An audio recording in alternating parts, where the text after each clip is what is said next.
All right, start talking. That's it. Right to it. T-Bear, go. Dance, monkey, dance. That's all. Where are the pleasantries? I'm sorry. You're right. I lost my mind here. Welcome back to the show, ladies and gentlemen. Hello. We have a special cadre of guests today. Where are they? Yeah. From left to right, we'll go. Gonky, welcome. Hello, everybody. Stage left, stage right. Colonel Mattingly. Are we doing that? Did I just dox you? I'm sorry. I think we put that on there. So last time it was good. Yeah. I cannot call you Sean. It's against my religion. Yes. Oh, I can't. There's okay. no chance. Change it to sir. There you go. There you go. Change that to sir. Right now, you may remember him from such films as the last time he was here, and he flew KC-10, C-17.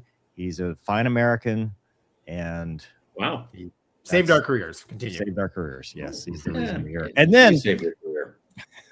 there's T-Bear, who is, I'm just going to introduce you as a citation pilot. So none of the other stuff that you so far. I'm just kidding. So just for biographical reasons. I'm sorry, T-Bear. I'll just all right, T-Bear. Let's see. A-10, F-16, A-10, T-38A, crop duster. Yeah. All the flavors of crop dusters. Yep. Citation. All of them. Bravo and CJ3 Plus. And you got the single pilot exemption, or SP. I did. Yep. And I have a single pilot type rating in the CJ3 Plus. And you've instructed people in it. In the Bravo, yes. Yeah. Okay. All right. How you doing, Oh, T-Bear? actually, the CJ3 Plus I have also. All right. Well, T-Bear's been on the show. I think you've done this. You've been on my channel at least. He's been with us, man. Yeah. A couple times. So how's it going? We're doing pleasantries now. Going great. Been working on parts. I'm building a simulator to help train a guy with instruments, and I've been connecting wires in my RV8 that I'm building. So The chat's going to want to know if it's DCS and the A-10. Yeah. No, it's X-plane and a 182. Okay. You got that. And then Colonel Mattingly, sir, how are you? I'm good. Are we doing pleasantries now? This is the airing of the grievances. I'll be pleasant. Yeah. Yeah. Airing of the grievances and the pleasantries. Yeah. I'm here. I'm still serving and still flying with the airline. Got one graduated out of college since the last time we were together, and he's off the payroll. So I'm sitting a little taller than I was before, which is pretty nice. And still got one in college, and we've been freezing our tails off at the farm, trying to keep the road plowed and the animals taken care of and all that stuff. So I'm ready for spring. Let's just put it that way. The rat saw its shadow or whatever. The groundhog. Yeah. Stupid It's thing. Groundhog Day again. And the Nutria said 6 more weeks of gumbo weather. My question to the panel here is what happens, like how long is winter normally? Like if you didn't see a shadow or did, or whatever the other one is, like how much more time do we, is it just start today? Like, Dude, does it just melt? Like that what's whole thing's bullshit. I mean, I'm trying to understand. Wait a minute. Are you telling me the groundhog really doesn't know the weather? What? Hang on a minute. Hold on now. Breaking news. I'm going to have this in AI because I thought that was real. Chat GPT. Grok, is this true? I will tell you this. I wanted to put that thing on my Traeger after I saw the 6 more weeks because I can't anymore. I'll lose my mind. That's a joke. Somebody roll the banner, please. I'm not gonna For legal reasons, this is a joke. Yeah. First of all, the standard banners apply. This ain't the news or nothing. No. Not So this is the Groover and Donkey show sometimes. And there's plenty of buffoonery to go around. Clearly. Clearly. Do you have a spicy Douglas. cheese banner, or is that not available yet? He's been good at it. I the last couple, we went twice. Did you get it this weekend? I can't. Sir, I practice as I'm walking to the commissary. You know, it's Are you perfect. telling me you're chair flying your cheese selection before you go in? Is that what you're telling me? It's like a UPT. You know they're going to ask you the memory stuff. So the guy's talking, but all you're going over in your head is the memory items. That's it. We were talking about something. Pepper jack. Yeah. That's how you get Gonky to agree to things is ask him at lunch while he's thinking pepper jack. He'll just nod and go, yeah, pepper jack. Yeah, pepper jack. Sure, pepper jack. Doug, you okay over there? Hidden in the shadows like Batman? You got to unmute yourself, but that's cool. Yeah, you should add yourself to the show here. I'll do it for you. Doug, are you with us? Took me out. I've been giving all this great commentary that no one heard. Perfect. Well, at least I don't have to feel bad for interrupting. Okay. Thank you. Perfect. And now how are you? Of course, we're doing pleasantries right now. I'm confused but pleasant. That's perfect. And Gonky, Yes. how was your weekend? It was great. It's great. I spent it with you. Working, trying to remember pepper jack cheese. No, We went to the reef. We went to the reef. in honor of. Yes. I so appreciate it. It's great or it's great, but I spent it. No, it's great. It's a little disheartening they don't recognize us as regulars, but You got to go with me. Get it. We got true. a table at least. We did get it. Well, it was like 12 degrees outside, Yeah. so it was hopping inside. So, that was good. Good weekend. Good to see everybody, and yeah, happy to be here, man. Good. All right. Let's do the show. T-Bear's got places to be. He's got a T-bone or something. He's got a steak. He's got a steak to cook. T-Bear's got a T-bone. It's right back behind him. It says groceries. It's hidden. Is he sitting in the pantry? He's in the pantry. He's the grill. He's actually working at a restaurant right now. Yeah. And he's on his break. And if we don't get him back in the next 10 minutes, he's fired from his only retirement income. All right, dude. Cool. This is serious, actually. So we gotta. All right. Because what'll happen is this will get clipped, and we're laughing at the beginning, and then everybody's mad. Hey, you know what? Yeah. Let's. We'll get to the comments after. Let's talk about this. So, on Friday, the NTSB released their preliminary report, which we're about to go into on the Biffle citation crash of something T-Bear flies. So that's why we've asked T-Bear to help us out with this. I've read it and we're about to read through it and I am baffled. Like that's the only explanation or thing that I can come up with. So let's read it and I'll get your thoughts. The panel here. Let's see, that's not going to work. Got too many people. Nope. We've never done this with 4 people. You can cut me out if you need to. There we go. There it is. All right. All right. So mishap was December 18, 2025 and 10:15 Eastern Standard Time. The citation 550 was destroyed in an accident in Statesville, North Carolina. Pilot and 6 passengers were fatally injured. The airplane was positioned on the south parking ramp at Statesville Regional for loading and pre-flight. Ground personnel reported the airplane was fully fueled prior to the flight. I'm going to stop as we go, as we hit stuff instead of reading the whole thing and then coming back. T-Bear, you and I talked about this offline, and Gonky too. That verbiage, does fully fueled mean enough for the flight, or do you interpret that to mean tank topped off? Me personally, I read that as it was topped off. Okay. And you were talking about for this model, topped off with 7 passengers is pushing it a little bit. I think it's too much. Even on the Bravo I flew, which had a higher gross weight, with 9 people in the airplane, the most we could take would be between 36 and 3,800 pounds. And this airplane here held about 5,000 pounds of gas. Now, granted, you had a female and you had 2 children in there, which were much lighter. But looking at the pictures, it looks like you had at least 3 pretty good sized adults. I mean, Biffle's not a small guy, and the pilot looked like a pretty good sized guy, and the other guy. Yeah. So my guess is if that thing was fully fueled, like totally topped off, they would have been either, I kind of did a little math, figured it out, taking into account kids and everything. And they would have been at the very least right at max gross weight. There's like, you can have STCs on some of those Citation 2s that have different gross weights, but I was looking, they were up close to 14,000 pounds, I would guess, which would be over gross for some of them and right at gross for some of them with the STCs. And the other point of that is the landing weight on the airplane is actually 12.7. So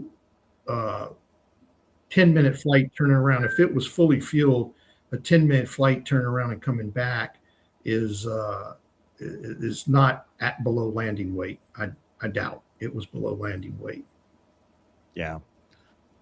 So they started recording on the CVR at 9:44. So the whole thing, basically 30 minutes. I mean, from the time it started recording to the end is a 30-minute ordeal. So they confirmed the airline transport pilot or rated pilot was in the left seat. His adult son, and we'll get to qualifications here at the end, was a private pilot. Single engine land instrument rating was passenger in the right seat. Rear seat passenger with a private pilot certificate and ratings for multi-engine land, instrument, airplane, and rotorcraft helicopter was positioned near the cockpit in the cabin area. So I wonder, is that Biffle? That's what I read it as. Yeah. I mean, if you look at Biffle's qualifications, that matches. The only thing is I didn't see on the FAA Airman Registry that he had an instrument rating. But yeah, that's why I'm asking. It's that I think that's the first time I've seen that. But all right, engine start. So this is another piece that you and I talked about. Engine start was initiated using onboard battery power, and following an initial unsuccessful start of the number one engine, both engines were started at 9:53. So you were talking about, because we're going to get into electrical problems here. You were wondering the difference battery versus generator start. What's the differentiation here as far as how it affects the systems? Well, battery starts, the Citations have a notoriously weak battery. When you park them for any length of time, you have to disconnect the battery because it'll run down and you won't have enough to start the next day. You have to have 24 volt minimum, and the first engine is always difficult to start because it doesn't spin. I say difficult. It starts, but it doesn't spin as fast as the second engine, which is now being helped by the generator on the running engine. If it was a battery issue and they did a GPU or a ground powered start, you would have turned the generators off for that. So that's just something to note. In the big scheme of things, I doubt seriously that was the problem, because you would have had, a left gen, right gen, inverter light, all that crap telling you that you don't have the switches in the right place. So I doubt that they just left them off. Yeah. And so I guess initial unsuccessful start, like in the helicopter, in the OH-58, if the battery is low, you get you get very close to a hot start. Like, Yep. Is that similar? Or does it have a FADEC that's gonna, like, are you monitoring the start on this, or is it gonna shut itself off if it gets out of parameters? No, absolutely. The CJ3 Plus has a FADEC, but the 550s do not. And you have to monitor the start. It's the same, spin, spurt, spark, or spark, spurt, whatever, spin, spark, spurt. You have to get them spinning, and then a certain RPM, you go ahead and have the ignition on, and then you throw the throttle over the hump. Actually, that's starting an air tractor. The Citation, you don't have to turn the ignition on; it's already on. Oh boy! But you do have to throw the throttle over the hump at the right RPM, and then you monitor the start to make sure it doesn't go hot. And one thing, they usually start pretty cool. When he says unsuccessful start, I've had them just not light off before. Okay. And and that's probably more likely. So it's like a no start, not like a hot or a hung start. Right. You have like 10 or 12 seconds to get the ITT rise, and then you have, and then you have to look for a fan speed coming up as a core speed comes up. Gotcha. So they taxied out, and during taxi, the pilot and 2 pilot-rated passengers discussed that a thrust reverser indicator light, and it could be lights, for an unspecified engine was inoperative, but that the thrust reverser for the affected engine was working properly. I've seen a lot of people talking about this. Is this what's your take on that? Kind of a big deal. So when you taxi the 550s out, you actually do a thrust reverser. There's a system that emergency closes them. It bypasses them, dumps the pressure off of them, and lets them close. So you would go ahead as you're taxiing out, deploy both thrust reversers. You'd get the light showing the thrust reversers are deployed, and then you would flip the emergency switch, and they would close. And then that was a check you had to do. Then you had to put those switches back in normal, which actually caused an accident. I read in NTSB one time, somebody landed, they didn't at the end of that check. They didn't put the switches back in norm, and when they landed, they didn't have any thrust reversers and ran off the end. Oh, yeah. I think I remember seeing mishap about that. Mm-hmm. Well, but that is a check you would do, and you can't really do the check without getting that light. And I'll be honest with you, I would not have flown an airplane without if it's the one that actually says the thrust reverser is deployed, I would not have flown that airplane, because if you have an in-flight deployment, you'd be going, what the hell's going on, if you didn't have a light to tell you the thrust reverser deployed. Mm-hmm. Okay, so this is a hard stop at this point. You're taxiing back to figure it out. Yeah, for me it would be. There are 3 lights on each side. I can't remember exactly, but one of them is when the thrust reversers are open. There's a light in the middle. I can't remember what it said. And then there's one when it closes. When you put an emergency, there's a light there, and then it closes. Okay. All right. So, they said the thrust reverser for the affected engine was working properly. So they taxied to runway 10 under VFR at 10:06. The pilot intended to activate an IFR flight plan, instrument flight rules, planned destination of Sarasota Bradenton International in Sarasota, Florida, once airborne. And you and I have also talked about this. I haven't done this, military, airline. Even the other flying that I do, this is pretty common, right? I would say 90% of the time I leave an uncontrolled airfield, assuming the weather's VFR, I take off and get my clearance in the air. Because it's easier, or just less hassle, or what's the driving factor? Yeah. So if you don't do that, what you have to do is get on the end of the runway, get on the telephone, call up approach, and say, hey, I'm sitting at the departure end of runway 17, ready to go. And then they'll give you your standard clearance. You write it down, read it back, and then they'll tell you you're clear to take off between this time and that time. If you're not airborne by that time, the clearance is void. And it's just a phone call you have to make. But if the weather's clear, I just get in the air, and it's pretty easy. You get in the air, you call them up, you say, hey, I'm off whatever airport. I'd like to pick up my IFR. They give you a squawk, and then they come back and give you the clearance. Roger. So the pilot performed the takeoff and departure, while the right seat passenger performed various checklists and communicated on the radio. During the takeoff roll, the rear passenger, which we're assuming is Biffle, commented that the left engine was producing more power than the right and indicated there may have been a faulty gauge. The pilot continued the takeoff. Preliminary GPS data showed the airplane made a climbing left turn following takeoff. At 7 minutes after the hour, the pilot commented that he would remain VFR until they received their IFR clearance. At 08, the airplane had turned about 180 degrees and attained an altitude of about 2,200 MSL. The airplane continued to turn left and began to descend. The right seat passenger attempted to contact ZTL, which I'm assuming is the area, the approach or center frequency, whatever that is in that area. Sounds like Atlanta Center. Yeah.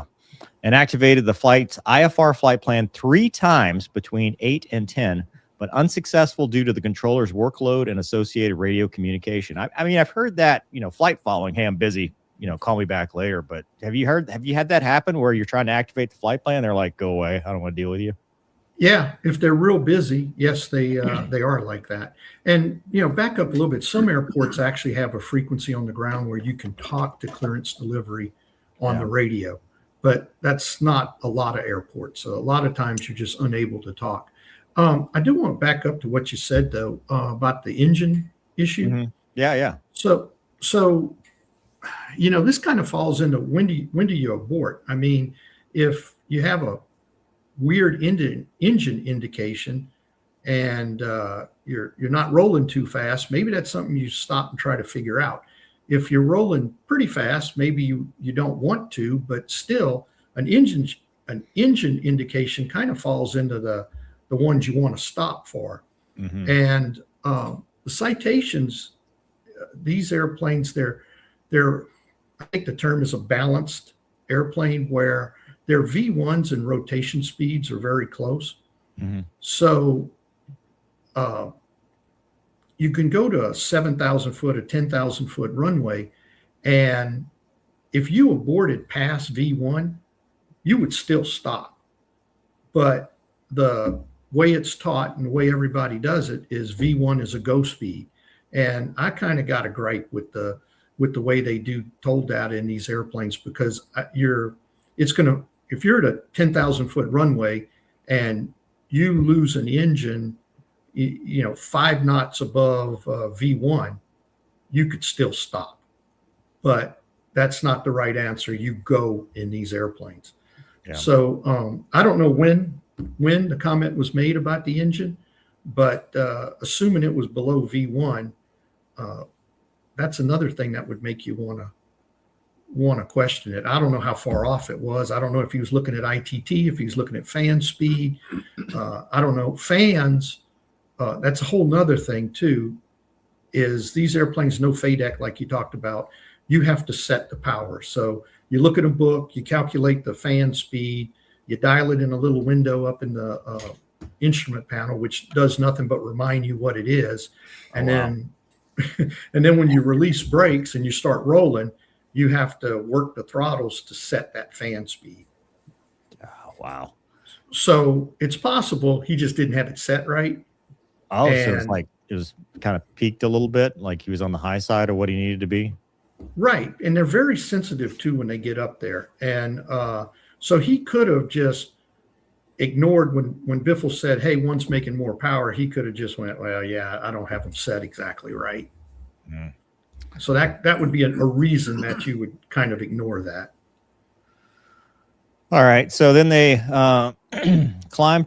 they talked about climbing to a higher altitude, even though they were technically required to remain VFR. The airplane had descended to about 1,580 feet and was established on a heading of 250, and they were 164 knots. Is that a fast speed for that airplane? Like, what's 160? That seems slow to me, but it's a straight wing, big wing airplane. So yeah. So the 2 doesn't have quite the power of the Bravo or the CJ3 Plus. So I don't have a lot of experience with them, but yeah, they get up on takeoff. They get up right above 200 really fast. Mm-hmm. And if you're not climbing out steep, you better be pulling the power back, because you're gonna be going too fast. And the normal climb out on it would be 180-ish down low. Yeah, because they slow to 160. That just seems like a awkward place to be. That is slow. I would not usually, I would expect when you're leveling off down low like that, you'd be at 200. And if you weren't really pulling the power back, you'd be at 200 or more. So it says the pilot initiated a climb shortly after the rear passenger noted a difference between the left and right engine interstage turbine temperature indication. So that answers that question about what he was looking at. So that's what he's talking about maybe same thing that he saw on takeoff, maybe the producing more power. No further discussions regarding the engine instruments throughout the remainder of the CVR recording. The autopilot was either disengaged intentionally or disengaged independently at 10:10. Wow. What do you independently? Just out of parameters. So yeah, there's a few things that'll kick off the autopilot in the 550. If it gets out of trim, it'll do that. It trims itself, but sometimes it can't deal with it. The other thing, I think we're starting to see some electrical issues, maybe all the way from the beginning. The engine start problem, maybe, I don't know. The light's not working, could be a electrical problem. The engines have a kind of like the 38, remember the T5 amp?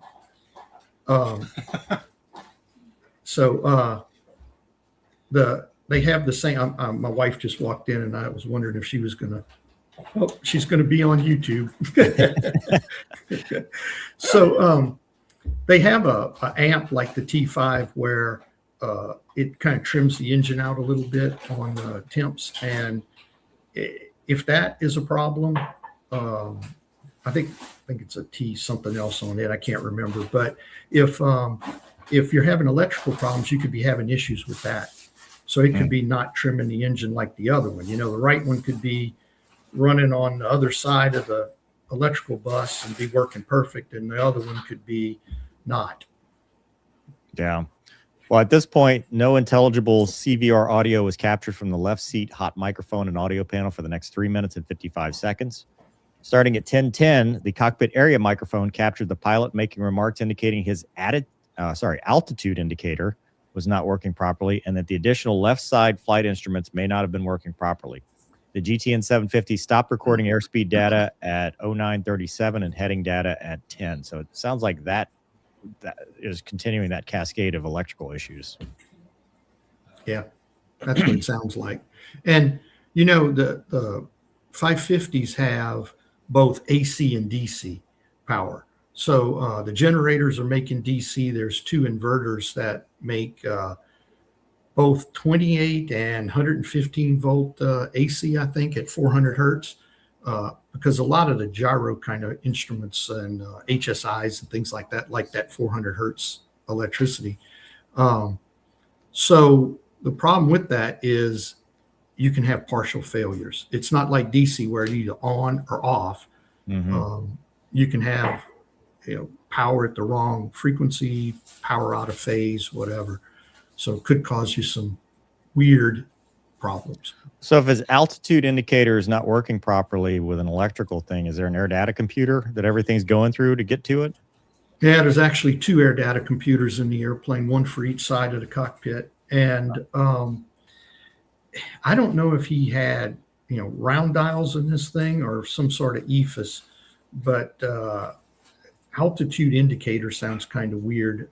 It almost sounds like they meant to say attitude indicator, which way definitely, worse. Yes, way worse, and could be causing a issue. And it also could kind of cause some of that weird climbs and descents and stuff you saw.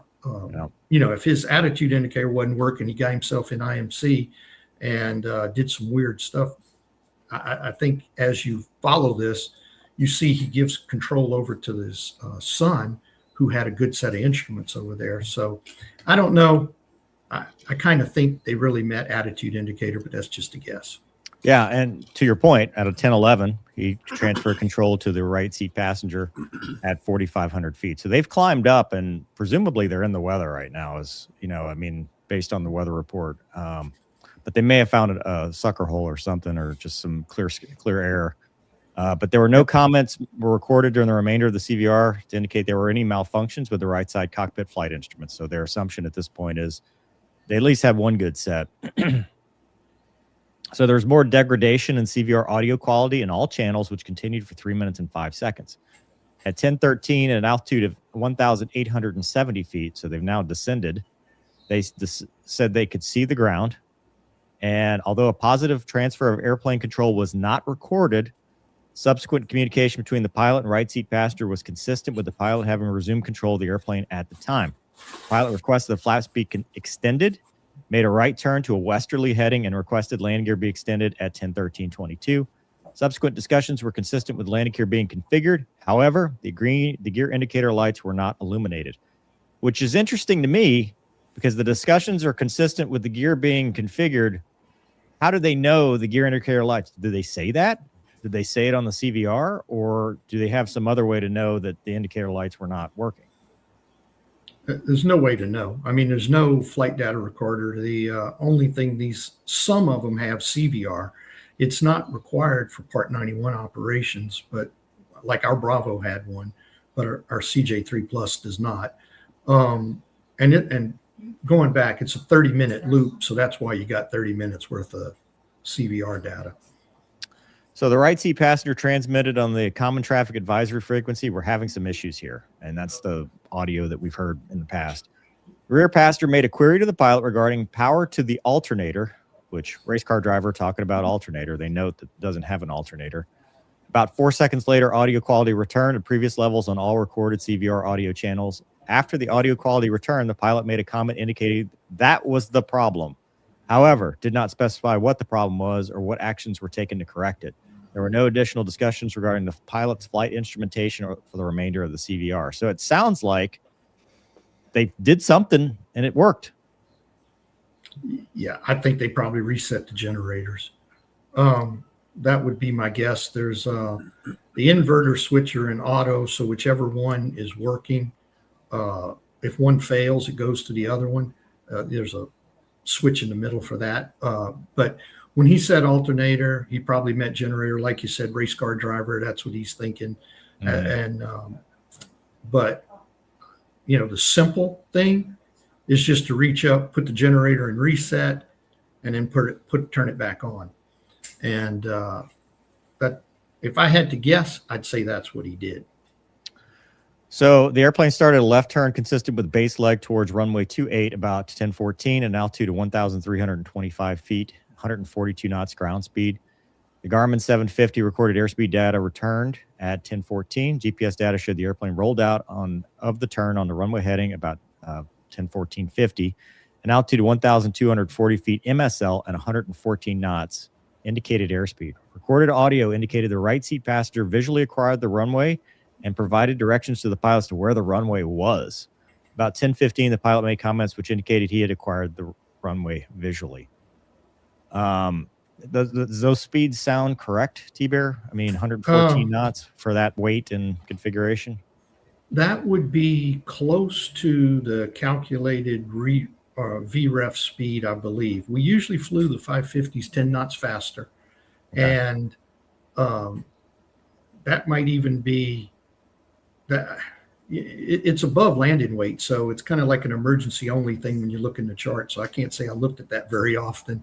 Yeah. But 114, the airplane should be flyable there. 7,000 foot of runway, I don't think I would have been very concerned about being any slower than that. I wouldn't be trying to fly, exactly VREF or slower, or exactly VREF. I'd be probably adding to 10 knots for, mom and the kids. One thing, though, I did notice is way too close to that runway on downwind. Way too close. Well, it says that the right seat passenger visually acquired it, so he had to talk him onto it. They're scud running at this point. They're just trying to do a contact approach. They're not even dialing in stuff. Right. And did they even calculate an approach? So recorded data showed the airplane's airspeed and altitude continued to decrease from the time the airplane was aligned on final to the runway 10:15:18 when the airplane was 984 feet MSL and 99 knots indicated. The airplane continued to descend to 942 feet MSL until the CVR audio and GPS data ended at 10:15:23. Indicated airspeed increased to 107 knots and then decreased to about 93 knots during the final 5 seconds of data. That's pretty slow. Yeah, that airplane wouldn't fly level at 93 knots at that weight. I mean, he was having to give up altitude to not stall at this point. So they did the examination, and the first identified point of impact was the easternmost light station of runway 28 medium intensity approach light system and runway alignment indicator lights, located 1,380 feet from the runway. 2 light bulbs. And then they hit a group of damaged trees. And first indication of fire was blackened branches and grass. So you can see where they hit. Very short. I mean, that's what it is. And then they continued. They looked at the engines, and T-Bear, you're also, I forgot to mention, an A&P. Yep. So you can probably explain this better than anybody. It says there was no evidence of uncontained engine failure with either engine. Examination of the cockpit throttle quadrant found both thrust levers to be in the full forward position and both reverse throttle levers in the down position, consistent with being stowed. So it sounds like they realized it and were trying to go around, whatever. The number 1 engine stage 2 low pressure turbine blades viewed through the exhaust duct were at full length and appeared undamaged. The number 1 engine fan blades viewed through the engine inlet exhibited various degrees of damage and had missing material at the blade tips. The engine inlet surface exhibited circumferential scoring. I can't say this live. Between the fan blades forward to the inlet. I mean, do you read that as a good motor? Just good motor. Absolutely. That's what they're saying there. I mean, they're saying those are good motors without any further testing or tear down. It's given every indication that these engines were running. One thing, thrust levers full forward. So this is a non-FADEC engine. Like even when you're doing stall recoveries and everything, you can't just, cob the power all the way wide open. You have to maintain ITT limits and RPM limits. So for somebody to push them all the way forward, that was, I'm not going to wreck with good engines kind of thing, Yeah. I'm gonna overspeed them and overtemp them because I have to. Yeah, or somebody who's not familiar with that. If it's right seat guys flying. Yeah. At that point. Which I'm not saying it is. I'm just saying, we don't really know what was going on in that cockpit at that time. Number 2 engine, same thing, full length, appeared undamaged. So both engines, you'd say probably good engines. Yep. So at this point, it may have crashed a perfectly good airplane if they had fixed the generator and the engines are running. Unfortunately, it's kind of sounding like that. Hey, T-Bear, I got a question on configuration. Back there when it said the flaps were extended on that downwind, it looks kind of like a circling approach. How many notches of flaps do you have on that airplane? 2. You have approach flaps and you have landing flaps, and approach takeoff flaps and landing flaps. Normally on a circling approach, I would select approach flaps, and I would keep my speed up in the turn. A lot of times I fly AOA. There's an AOA, both a gauge and a little indicator up on the dash like the 38 had in the turn. And then as I roll out on final, I go full flaps. Not being a qualified SIC in this airplane, when he said, he called for flaps, what did he give him? Did he give him approach flaps? Did he give him landing flaps? If he gave him landing flaps, that's going to significantly reduce the performance of that airplane. Yeah. Yeah, I'm just wondering if there was some confusion there with the flaps as they were coming around the turn. Yeah. On the pilot experience front, and I know, sir, I'm sorry, this one hits kind of close to home. Got to learn from it.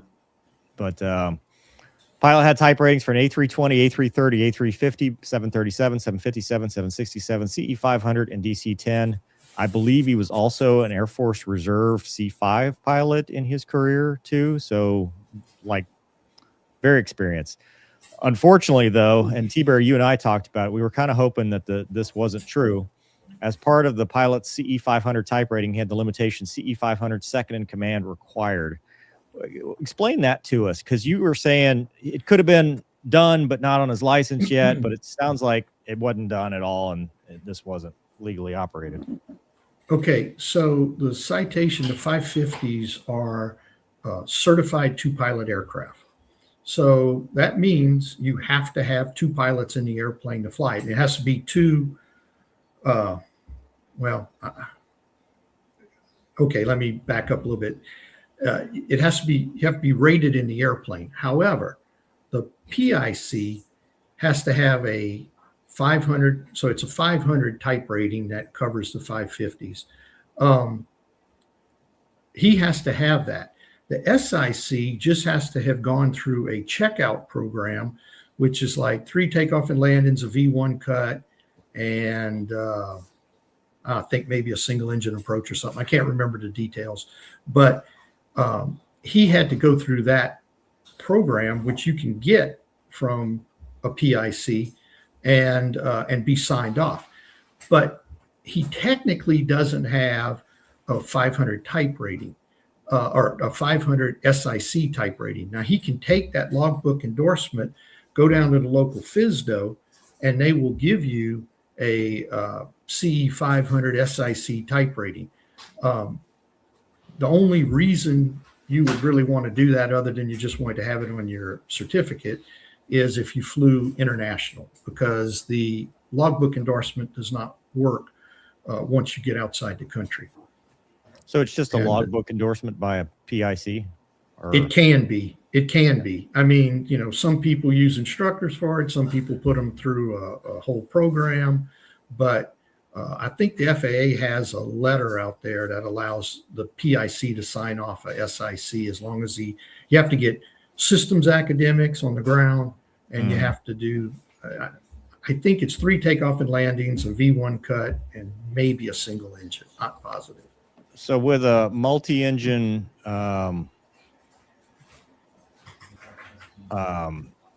instrument rating, Biffle could have gotten one, right? He would have been the only other person in that airplane that could have actually gotten one and then sat in the right seat if he had the endorsement. Yes. So Biffle had the qualifications for SIC. He needed a multi-engine land, and he needed instrument airplane. And he had both of those. So he could, and in fact, he could have been a signed off SIC in his logbook. We don't know that. Yeah. Because unless you go down to the FSDO and have them put it on your certificate, you don't know. So it says, you know, he had 17,000 hours and first class medical. The right seat passenger had 175 hours, single engine land as of November 29. So he's pretty new at flying. First class of August 2024. The right seat passenger was not qualified to perform second in command duties. The rear passenger reported civil flight experience that included 3,500 hours, 65 in the last 6 months of his medical. So it doesn't sound like they went to his logbook, whether they couldn't get it or what. They went for his last medical application. So we really don't know in that case as well, to your point. And I mean, does it really matter? He wasn't sitting in the seat. Right. No, you're right. You're right. But the thing I didn't finish about, I forgot, was single pilot exemption.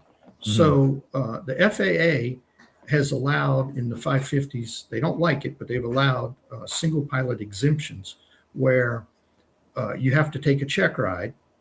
And I think it's a full up FAA check ride, because they took my previous certificate and gave me a new one when I did that.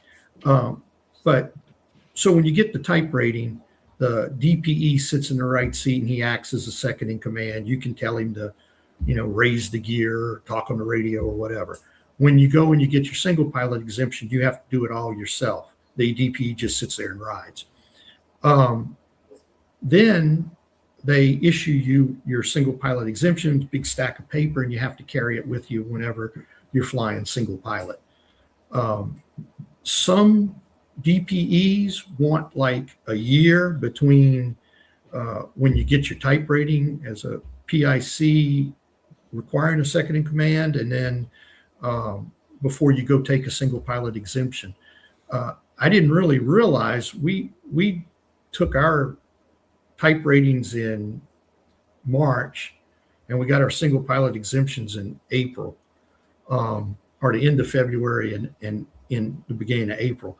that was pretty quick. The only thing they required of us was, and it was mainly insurance, wanted 15 hours of two pilot. And once we got that, we went and took our single pilot exemption. But I think that was probably accelerated because we were both fighter pilots and have been flying airplanes single pilot our entire careers. And, it's kind of like I had no idea what crew coordination was. It's like I'd raise the gear, I'd talk on the radio, I remember at the end of my type rating, I'm going, well, I used you pretty good. He goes, you didn't use me at all. Oh man. So the weather, they've got various reporting. The AWOS, when they were taxiing out, visibility 10, ceiling 3,900 broken, 4,800 overcast. And then the AWOS a little bit later, 050 at 3 knots, visibility 10, 3,900 scattered with the ceiling. So it's a little bit better. But then the METAR at the time of landing was real nasty. Heavy drizzle, ceiling broken at 1,200, which explains why he's having trouble seeing the field, right? If they're looking through drizzle and, on the windscreen and stuff. Broken at 2,200, overcast 5,000. So they were legal to do the VFR stuff that they were talking about. It's just, it was progressively getting worse. I think that's all of it. So now to the panel, your thoughts. I mean, now we know the data and we've got some explanations. Sir, I'll let you pontificate first. Yeah, I mean, full disclosure, my wife and I do have a connection to this accident, and so there's some tough pieces to that for us. But obviously, as pros in the community, you got to learn from every accident, no matter who it is. And we've all had to study accidents that were folks we knew or some of our good friends. So, when I look at this, it's always all these. This is probably my 6th or 7th time where I've had to do that with a friend or somebody I knew. So that's always tough, but you always got to learn from the mistakes and try to get better through it. And there's definitely some confusion through there that maybe T-Bear, you can answer some questions for me. They had lost the airspeed for about 25 seconds before the autopilot kicked off. I'm assuming, and you may have already said this, but the ADC, if you lose it on the left side, can that disengage the autopilot on its own? Yes, it can and probably will. And because there's airspeed limits, and if it actually had gone to 0, the autopilot would have kicked off. You also, in those airplanes, it's not automatic. The CJ3 Plus is automatic, but in those airplanes, you have to turn a knob that will bring the right side ADC up on the pilot side. Swap it over. Is there anything that's not, magic that would be a basic attitude indicator? Like, where is the standby? Where does that exist in the cockpit for just the standby is it's like right here. So it's at least in the ones I fly, it's like right here. And it could be, old school, T-38 standby, or it could be a lot of them have a electronic. It looks like a little electronic display, and it has a backup battery in it. But it's right there in front of you. Okay. And then the only other question I had was, and it kind of goes back to this flap question. I think the report just says it was configured for landing. It doesn't get into specifically what the flap handle was at based on the wreckage or where the flaps were based on the wreckage. I didn't read that in there anywhere. They didn't get airspeed back until they were on downwind. So it talks, if you look at the timing, it talks about that, they could see the ground, but when the airspeed came back, they were at like 112, 114 knots, something like that, right on a tight downwind. I'm just really curious, when he called for flaps, where did that handle go to at that moment? And then if they were heavy, like you talked about, maybe they're not above landing weight, but right at landing weight, you're low, tight, in a turn. I don't know where the flap handle is.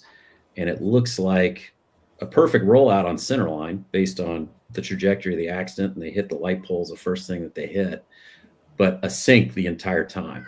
And that would lead me to the thrust going all the way to the wall at some point because you're still sinking, and why, and you're gonna hit something. So like you said, I'm not gonna hit with engine still with something left to give. And it just it seems like it's leading towards this sink on final that they can't control. And whether it's because they're overweight or the flaps aren't at the right position, they're still at approach takeoff and not at final. It would not be the first time this has happened in a circling approach. Is that. And so it takes me to two things, and then I'll shut up. But the two things, my dad, he's a retired Delta guy, special ops dude, and he only gave me two things when I started flying. And he was like, don't get slow in the final turn ever. And the other one was always know pitch and power settings for 3 altitudes for every single airplane you fly. Because he was always terrified of losing his data and only having an attitude indicator, and that was it. And back in I'll say the olden days that probably only T-Bear and I remember, but you used to have this old Jeppesen flight bag that was a leather, looked like a doctor's kit, with a flat top on it. And yeah, I used to have one. It weighed 50 pounds because it was contractual. It couldn't weigh more than 50 pounds. But what he did was he had laminated on the top of that bag for every airplane he ever flew. Each time he would check out a new airplane, he would laminate a new set. And it was pitch and power for 3 altitudes, mid-weight. And it was right on the top of his flight bag. So he didn't have to go into a checklist, because if he lost everything, you could just do that. And you could fly until you run out of fuel. You don't need to rush. And I think if I were going to predict a piece of what's going to come out of this is rushing, when possibly just pitch and power, flying the AOA, and going straight and level for a little while where you kind of get everything back in one bag. I think it would have been a very different outcome, no matter what all the other reasons are, because no one was on fire. There's no indication that, the engine had exploded. There was none of that. Every indication is pitch and power was available. And if pitch and power is available, everything else is extra. And so I'm concerned that's where this is going to end up being, is another one of these type accidents. So it's a tragedy. I feel for every single family that's attached to this one. Like I said, unfortunately, we have some connections there, and it is a horrible, horrible tragedy. And a lot of people's lives ruined forever, just from what they're going to have to deal with from the outcome of this. So I feel for them, and it is a dangerous business. And for new people that might be watching this, if you don't have to rush, and you've got pitch and power, and you're not on fire, you got all the time that there's fuel in the tank to work your way back to somewhere you can get a safe landing. So that's all I got. Gonky? You guys pretty much covered everything. Sir, I was kind of along the lines of, I'm really curious when the throttles, thrust levers, whatever you call them, went to maximum. It doesn't say anything. They never talked about, hey, watch your airspeed or anything like that. As a single seat, primarily a single seat fighter pilot, flying airplanes that are designed for single seat, if you're in IMC and you have instrumentation issues, electrical issues, any kind of emergency, even in an airplane designed for single pilot operation, you can find yourself getting overwhelmed and kind of reading this, like T-Bear talked about. It's more of a crew airplane, right? He ideally would have had an SIC in there with some training to help him. Just reading this is heartbreaking. It's not the read you want to have. But having done like hundreds of sims with students, single seat, working emergencies and stuff, I can sympathize with the guy flying as far as getting behind on things.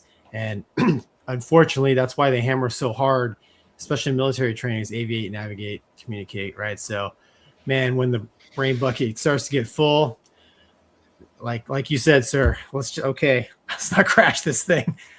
Set a power, set an attitude. I know T-Bear, the old A model and mover, you flew with me, but pitch and power was big on that thing. I remember when I was getting my initial call, it was, hey, set this pitch, set that. T-Bear, I had a 300 knot attitude indicator, right? Is that right? You put it on 0. Yep.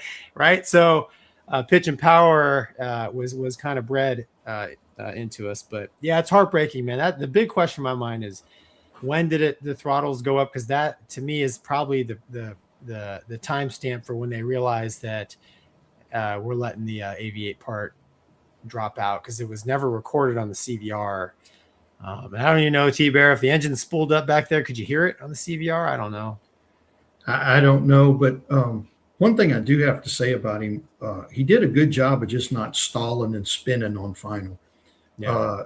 He realized that I got to give up this altitude to, if you hit the ground with flying airspeed, your survival rate goes up like 80, 90%, as opposed to stalling and hitting the ground. So he did a good job of not stalling the airplane. That Citation also has a stick shaker. So he was probably in the stick shaker, I would guess. And this all assumes that, he actually took 5,000 pounds of gas on, like fully fueled.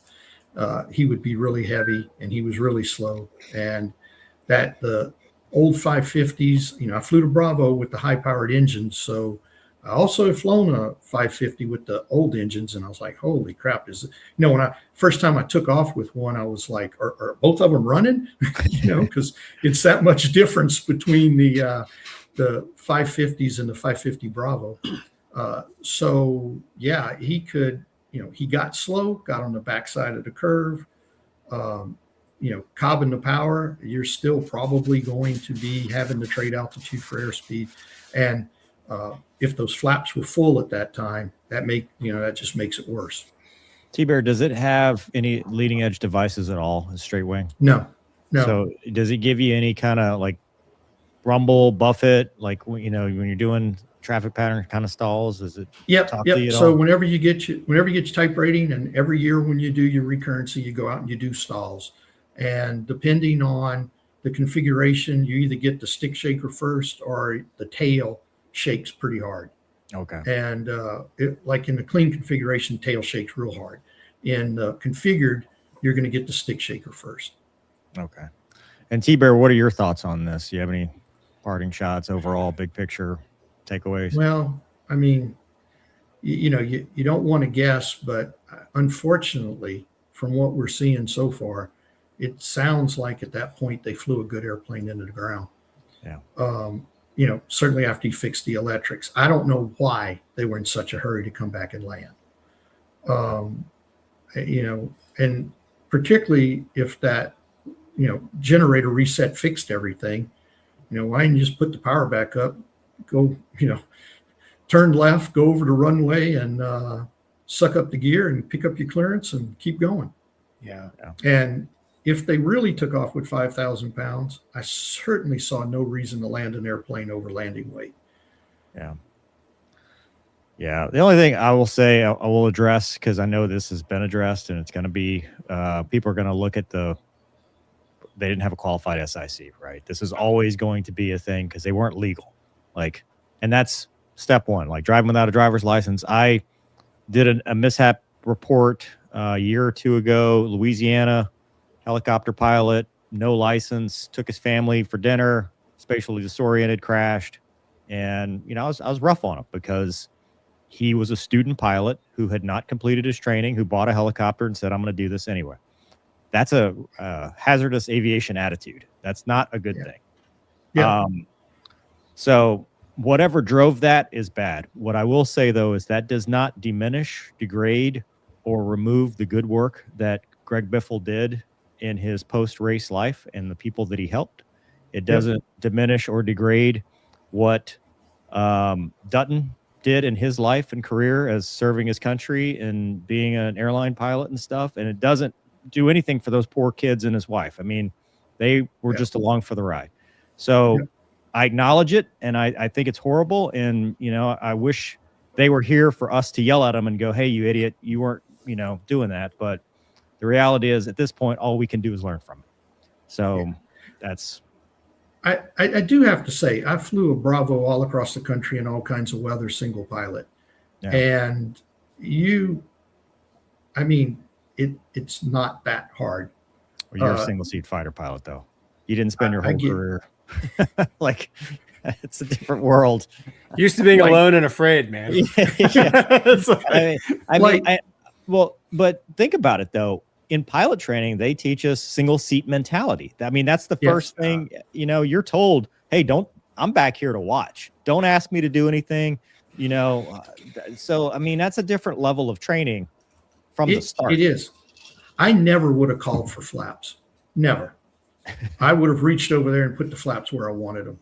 Yeah. And, this could end up being a big deal. And like that circling approach, and Colonel, you were talking about circling approaches causing problems. You have to do one on your check ride, and you have to do one every year on your recurrency ride because it is such an issue with it. And some 135 operations forbid them. All right. Well, T-Bear, thank you for your input on that and expert feedback. We appreciate having you on the show. I don't know if I'd call it expert, but Well, for our show, Yes. you're like really high up on the Yeah. expertise level. And This is Skip- kind of the news. Skip would Say if like the you news to or know, not. you owe him $20.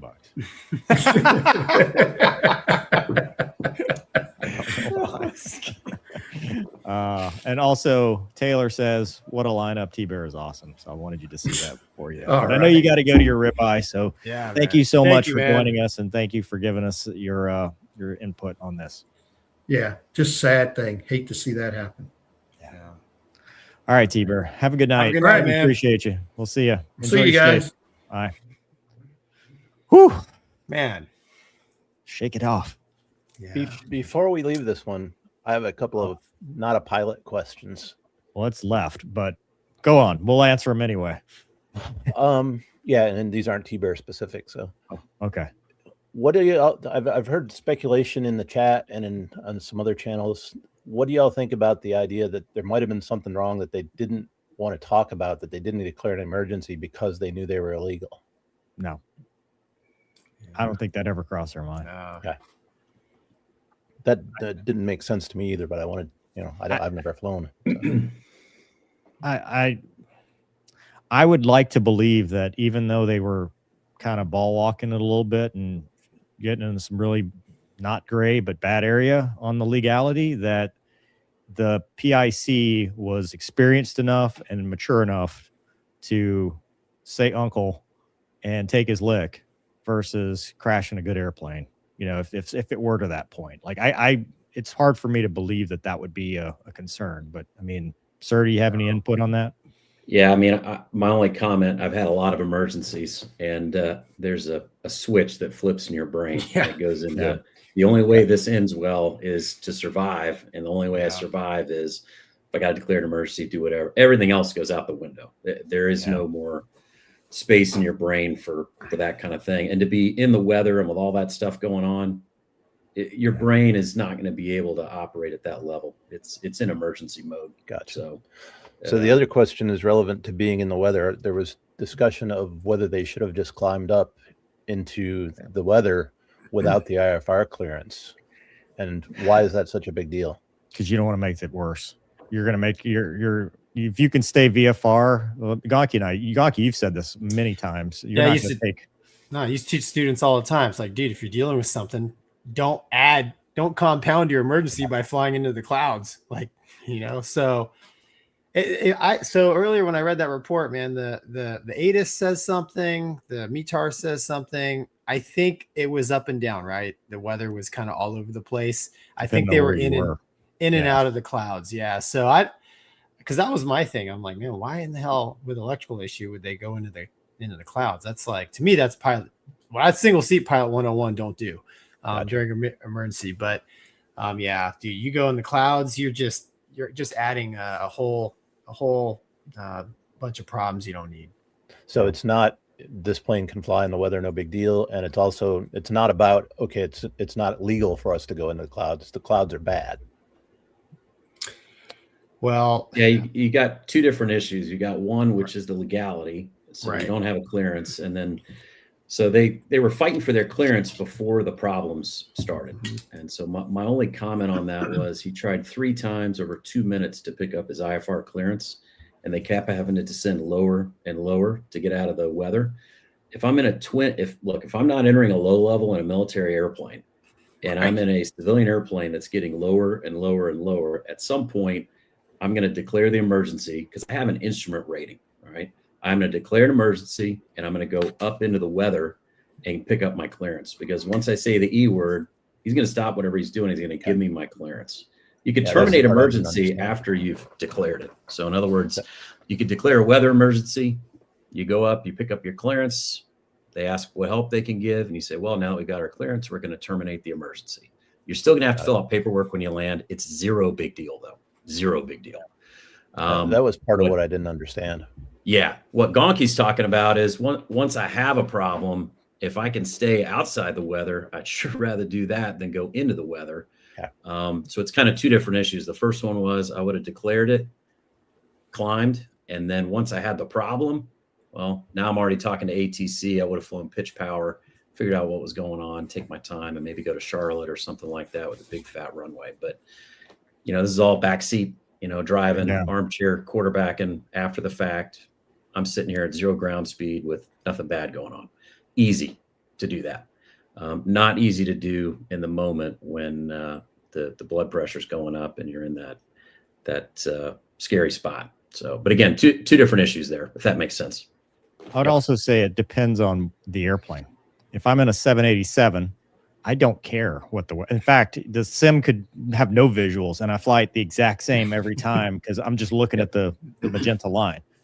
An airplane like that's more hand flying. Yeah, I'm going to try to avoid the weather. But all right, let's move on because Gonky's got a list of topics that he said I have to cover. I did not see. So we get a pay cut. This is starting to sound like a job. We do have, we'll get to that. All right. Joe says, enjoying the dimly lit fighter bar vibe. Yeah, you like my sign? That's awesome. Bought it myself. B-Shoke says, you get permission? That's nice. Yeah, it's marmots control the weather. Okay. Marmots. He might be talking Punxsutawney Phil. This is, I say we go to Pennsylvania. This is how far back I am and kidnap the rat. We're going to be here a while. It's a neutral right here. Thomas says, welcome to the Mover and Gonky Bar and Grill. Gonky versus spicy cheese popcorn. Ooh, that actually sounds good. It does sound good. Mach says, nice to see the mighty 75-2 print in the background. Why Boeing never made a newer version, composite wings, new motors, and 7778 cockpit, lost chance. Wow. Yeah. That's pretty impressive. He's CSI in it. That's pretty impressive. Yeah. I didn't even know that's what that was. Yeah. I just got it off of eBay. It looked cool. Yeah. I don't know. You could buy all of them. Yeah. Zig, happy February from Cold, Illinois. Oh, yeah. Oof. I feel Thanks, Richard. Appreciate you. Alec, dude, I'm so sorry. I didn't see this one till T-Bear was already gone. So I'll ask and get back to you next time. But I think the answer would be yes. Although he loves the crop duster. He always talks about how much he loves the air tractor. He call you from the air tractor. He will call you from the air tractor. And it's always funny because the cell phone goes static in the turns. I'm like, did he crash? Yeah. Or they call him Tree Bear now. Oh yeah. He's taken trees in his landing gear. He's hit trees. Yeah. That's not guys. Yeah. Yeah, yes. Thank you. You guys were mentioning the drone attacks by Pakistan during Operation Sindoor. Check this on YouTube, Indian Air Defense Performance in Operation Sindoor by MapReader. We'll check that out after the show. M66 says, hey, did you guys see the onboard video of the Ukrainian Su-25 getting shot down? That's one of ours, huh? It's one of our topics. Yeah, just a warning, the pilot was KIA. Yeah. Oh, man, that's tonight if we ever get to it. We might be here all night. T. Kelly says, would he have been better to raise the gear and done a belly landing? No. You don't change your configuration in that situation. Nope. No. Ron says, hypothetically, if one was to skirt the regs at some point, that individual would have not been afraid to declare emergency aircraft. I would never condone that, of course. I think that's what Doug was asking a little while ago. Yeah. Okay. Yeah. Okay. I see what you're saying. Again, I think when you're on fire and something bad's happening, you stop caring. Yep. 100%. Crazy Pete says mover looks very angelic with his new halo. Thank you. I'm trying to get rid of the horns. I want people to like me. Standard fighter pilot has his name on his halo. Well, there's if I move this way, it says Anki. It's a work in progress. I love it. All right. All right. Next controversial thing. What have you wrapped me into here? You're gonna love this one. This is, Oh, no. So Air India grounded 1787 today or yesterday because during their engine start, they pushed down and the overcenter lock did not work, and they were able to cut off one of the engines. But then they continued on to their destination and wrote it up. And it has been viral on social media, especially the Indian media. Here is the write-up. We cannot read it because it is blurry, but it says left fuel control switch slips from on to cut off when pushed down. It does not latch in this position. And then they flew all the way there and then wrote it up. So it wasn't that big of a deal. But there's an article. Air India grounds Boeing Dreamliner jet after defect with fuel control switch. We don't need to read it. I can summarize this. For whatever reason, the social media has taken to this issue. They keep referencing a Boeing was an AD that came out like 10 years ago, 15 years ago, that the fuel control switches may not latch, and they're using this to point to Air India 171, which somehow both fuel control switches were cut off, and somebody said, "Why'd you do that?" At the same time. And the engines rolled back, and unfortunately, it was a very tragic mishap on that. I have flown the 787, typed on it. I've seen those switches. I don't know why your hand would be there, because it requires force. Even if that latch fails, it's up until you push it down. So the way it works is you go out and down or out and up. And if the out part fails, you still have to push it down. It's not just going to do it on its own. So I don't know. Sir, do you have thoughts on this? Depending on what they flew before the 787, I'll say on the MD-11, that was a technique that after you took each fuel control switch up and the engine started, you push down on it to make sure it stayed in that. It's got like teeth on it that it goes over the top of. And so you make sure that the teeth are engaged. If that was like a prior thing from another airplane they flew, maybe, or just a habit pattern they developed that they would go down and push on it.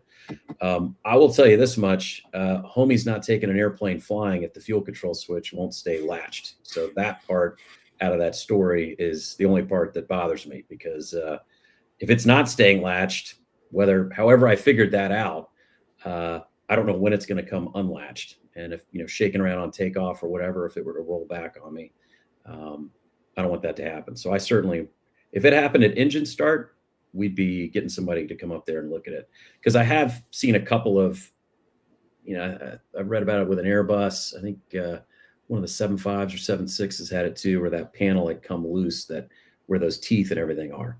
And so they did have to come up and fix it. But, what is that correlation and causation? I'm not saying that the accident and that Air India had anything to do with this.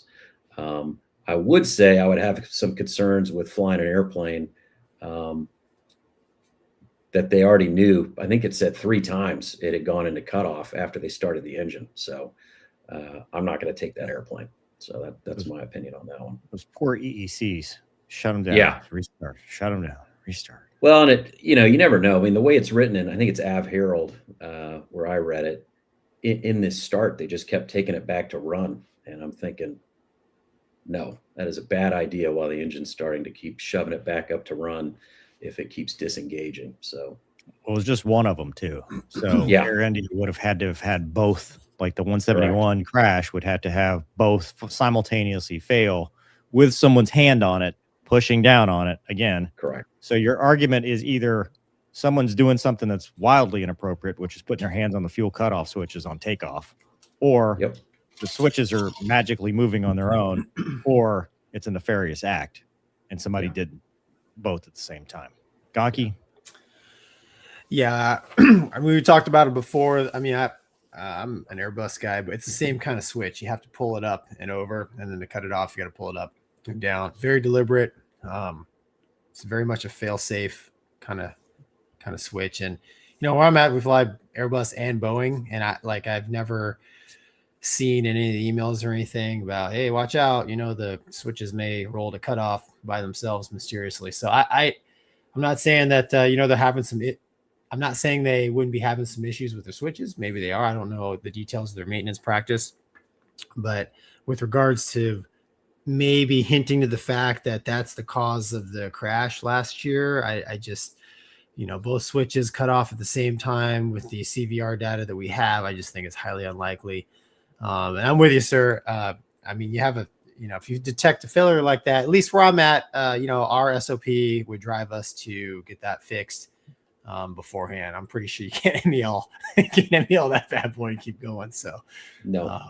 I mean, I'll hold it for you, but I mean, I don't think that's going to fly if something should happen. So, yeah. Well, it's tough to see because it just seems like everybody's like, aha, gotcha. Boeing did this. And, right. Boeing has its faults, but there's not enough evidence to point towards a Boeing problem because like the sims I flew thousands and thousands of cycles on those switches and didn't fail. The airplanes, no one else is reporting this except Air India. Like no one else is having this problem. So is it that they're not reporting it? Probably not, because I'm telling you, like you said, sir, somehow that switch isn't where I put it. I'm going to look at it one time and go, guess we're going to the hotel. Yep. No, I cannot see a reason why you would take that airborne, especially knowing that your airline, if you're trying to correlate the two, which it sounds like that's what's happening here, you would go, well, I'm not going to risk it. I've already got a case study on this. Yeah, 100%, dude. So, yeah. Sad to see is what it is. All right. Moving on from that topic. Send all hate mail to Gonky. Mover will read it for me and tell me about it. It's great. It's great. What'll happen is it's great. It will be hate mail about me to you. Right. Yeah. Oh, Mover, this one's yours again. Oh, Yeah. This one's you too. Yeah. The guy in the black is an idiot. Wait a With the minute. halo above his head. Okay. Well, That's the one with the halo above his head. Yeah. Who does he think he is? Who has pictures and names of himself on his wall? It's weird. That's right. Look at your wall. I know, dude. I know. It's weird, isn't it? Alex says it's okay, Mover. Love the book. The Luna card is my book. Oh, awesome, that's dude, awesome. man. That's yeah, I saw a picture of him reading Project Virtus. It's awesome. He's reading that book. Not Gonky's children's book. This man has moved up to science fiction. He's growing up, Yeah. man. There's words and everything. That's right. Mach says, you're not going to mention this. Still using paper logbooks for maintenance. And how the hell have they not checked and replaced all fuel switches? So is American Airlines. Yeah. So is mine. Wide body fleet still uses it. They haven't gone to the whatever because of the lack of Wi-Fi on most of the airplanes. When they all get Wi-Fi, I guess that's when they're going to switch over. But they're Correct. not. They were using paper forms. Yes, the can. Make sure the can's on board. Yep. Yeah. Gonky's probably never going to see anything but paper forms in his entire life. In fact, is it even paper forms or what's before that? Like the what did they write the first iteration of the Bible on? It's like Gonky has to or something. Yeah, no, dude. He has to taxi over to the local FBO and get some mechanic named Carl to sign off the through flight between every the flight. previous captain has to give an oral history of the airplane when he arrives, all the way back when it was first created. It's a post-it note bundle. That's all. Sir, Right. You missed the revelation of Gonky about this thing called ACARS and CPDLC. Yeah. I remember when he said, "What is CPDLC?" Yeah. Oh boy. Yeah. Well, now I know. See, I learned something. You guys are getting paid? On my own show. Admiral General Aladdin 2000 says, Oh, no. Colonel, thank you for meeting with me. I know it's difficult for you to sell America's secrets. You were very rich. You will be rewarded handsomely. Oh, no. Oh, great. You know, Hey, that is probably worth my the DO $5, who sir. does not. My DO does not want me to retire, and that's probably who that is right there. So I will be shooting him a text when this is over. We'll send you the No, $5, he's a sir. regular, Worth it. sir. It's not. It's definitely Yeah, somebody no. new. General I'll wait for Aladdin, the he's here. call. OSI He's here will every call. week. Yeah, I remember he tried to take Gonky out. Yeah. Yeah. That's awesome. Hawkeye says, do you recommend digital flight logbooks? You mean for like private pilot? I use ForeFlight for my civilian stuff. I just use ForeFlight because it does a little track log and you put pictures on it. Yeah, that's right. It's the paper. That's how old school I am. Oh, yeah. Do you log every time? Are you one of those people that brings it to the plane, like flying your picture up on the wall when you go to the That real thing up there? airplane? Yeah, when I get done, I still track it. It's like a thing. It's like a checklist. It's an old habit. It's an old habit. I just can't get rid of it. Yeah, we hear your ice, Gonky. Thank you. Sorry. Professional podcaster. Sorry. If only there were a button you could use. Ben Condell says, I believe they recovered and tested the switches from the AI crash and they both worked as designed. Yep. Yeah. Because the odds of failure are so, both of them. Yeah. I will tell And you that thing on this one right here, Mhm. it's got a rich position too. So you go to rich depending on the Rich? temperature. Yeah. Like choke? And It's then got a run. choke on Yeah. it? Yeah. It's- Like my First time I saw lawnmower. that, I was like, wait, what? I thought I was done with Wow, having to go wow. to rich on anything. Yeah. It's got a rich Wow. position and a run position. Does that have a carb heat? Yeah. You got to sit out there and you turn this big handle too. We're losing power. Turn the carb heat on. That's awesome. Yeah, the Oh, first my time they God. told me, I thought they were joking. And then I looked in, I'm like, you got to be kidding me. There's a rich position on this thing. Yeah, Rolls-Royce engines. Perfect. The engines themselves have bad teeth. All right, Gonky, hit it. Doug, do we have the yeah, so I'll just play the tape. P-52 and a Russian flanker. Look at all those C-27. engines. I know. Who's got what, an A-10 on there? Mover? Long burn, short burn? I don't Yeah. know. So I don't know. So it's the unprofessional, dangerous 100-foot pass by B-52. So he does a Wing. little wing rock. yeah, hello, right across the front ish, and yeah, Is that unprofessional? dude. So that's the debate going on online, right? Is another unprofessional interception by Russian fighter, U.S. Air Force. His hands are getting freaky. Like he's freaking out over there. Did he hit his co-pilot? What happened? Oh, there he goes again. Look, Okay, that one was a little bit more. that was closer for sure. That was That was the close. wingman. There's a two ship.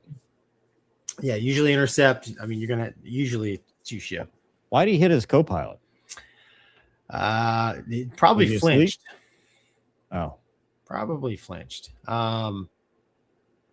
Yeah, I mean that's close. So we've had a couple of these over the course of the show where unsafe intercept, which I would agree that last one was a little close. I mean, I've done a couple intercepts myself that probably. go back, Doug. Go back to the beginning. So you got one, right? Yeah, but typically, -2 is at the 6 o'clock. No, position. now they have two. Oh, there we go. Okay, yeah, there he is. And so one, go ahead, play it. One does okay. He does his little wing rock thing, which he's just trying to turn him, right? Wing or he's just rock. saying hello. Yeah, that's true. And he goes, okay. And then the second one is -2. So he's probably a junior wingman with like 50 hours in the jet, and he just thought it looked cool. He didn't know what he was doing. A little bit of wake turbulence. Yeah, Look at all those throttles. I know. There's so many engines. I bet he compressor stalled like 4 of them. Yeah. Yeah, so I mean, dude, it's the cat and mouse, man. We talked about it before. I mean, 1000%, we have done aggressive intercepts, against Russian bombers. I mean, I've done a couple, not against Russian, but Iranian maritime patrol aircraft. I know in my time, not that close probably, but yeah, I don't know. I'm sorry, Colonel, sir. What's your take? Field. The only thing I'll say is lead looked okay. 2, that one's the borderline. But that's how it works, though. The wingman's usually an idiot. So yeah, I mean, tensions are high right now, and it's pretty easy to start a war. So I look at these things, and that's what always scares me. You get the Hainan Island P3 with the Chinese fighter pilot scenario going on, but now you've got it where the world right now is, very tense. Right. Which it's a different time period right now than when that happened. And so I just look at, one incident like this, especially with a B-52, that is obviously going to be an international incident of epic proportions right now. So that would be concerning, and I remember which one of you said it, but he's only got, you don't know how much 2's got flying experience and all that. And I mean, that's a gap. I mean, that's more of a joke than anything, because it could be a CFI evaluator, the instructor, could be an experienced guy. We used to make fun of the Russians because, you get 80 hours a year, and now it's us. So here we are. Yeah. Yep. So, yeah. Yeah. Well, good talk. Emerald Cactus says Afterburner Pod had on MH370 expert. Curious your opinions. I may recall Gonky making a comment. Gonky is MH370 expert. I was there. Yeah. I don't know what comment was made. My opinion is the airplane landed somewhere. Not the glowing orbs that disappeared it. You ever seen that theory? Oh boy, here we go. Put it in a new dimension. Yeah, the airplane landed somewhere for sure. I mean, I was the squadron I was attached to. That night they went searching for it, and they did not go in the direction that the rest of the world was looking. So they knew exactly where it went. So I think it landed somewhere. Unfortunately, I think that lives were lost. All right. Well, more landing gear issues. An A350 out of Vegas with the British Airways took off, lost a piece, said, you know what? It's not our problem, isn't it? Positive rate. Gear up. Gear up. We'll deal with it in London. Most of the gear. There it is. Most of the gear. We're going to leave one here. Yeah. For souvenir. Here you go, Yankees. And they continued and landed at their destination. And there's pictures. I don't know, Doug, do you have those pictures of the I'll let you pull that up. There it is. There it is.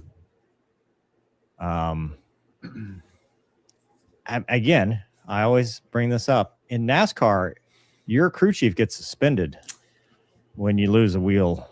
So I want to know what the penalty is. I mean, that's a scary one, because you're taking off out of McCarran, right, in Vegas. And, I mean, you lose the wheel and things rotating. There's cars and city and boardwalk, whatever. There's a lot of Las Vegas on the other side of the airport fence, and I wonder how far that tire went, where it went. It's still going.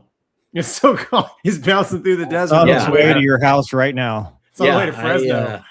Yeah, that was the first thing I thought. I just thought that thing could have killed 100 people. I mean, it. Yeah, because I mean, the Vegas is built around.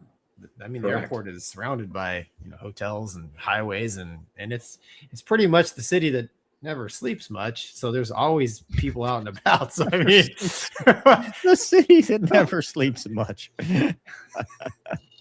You were so close, Gonky. Yeah, you were I don't think they're going to put that on a sign.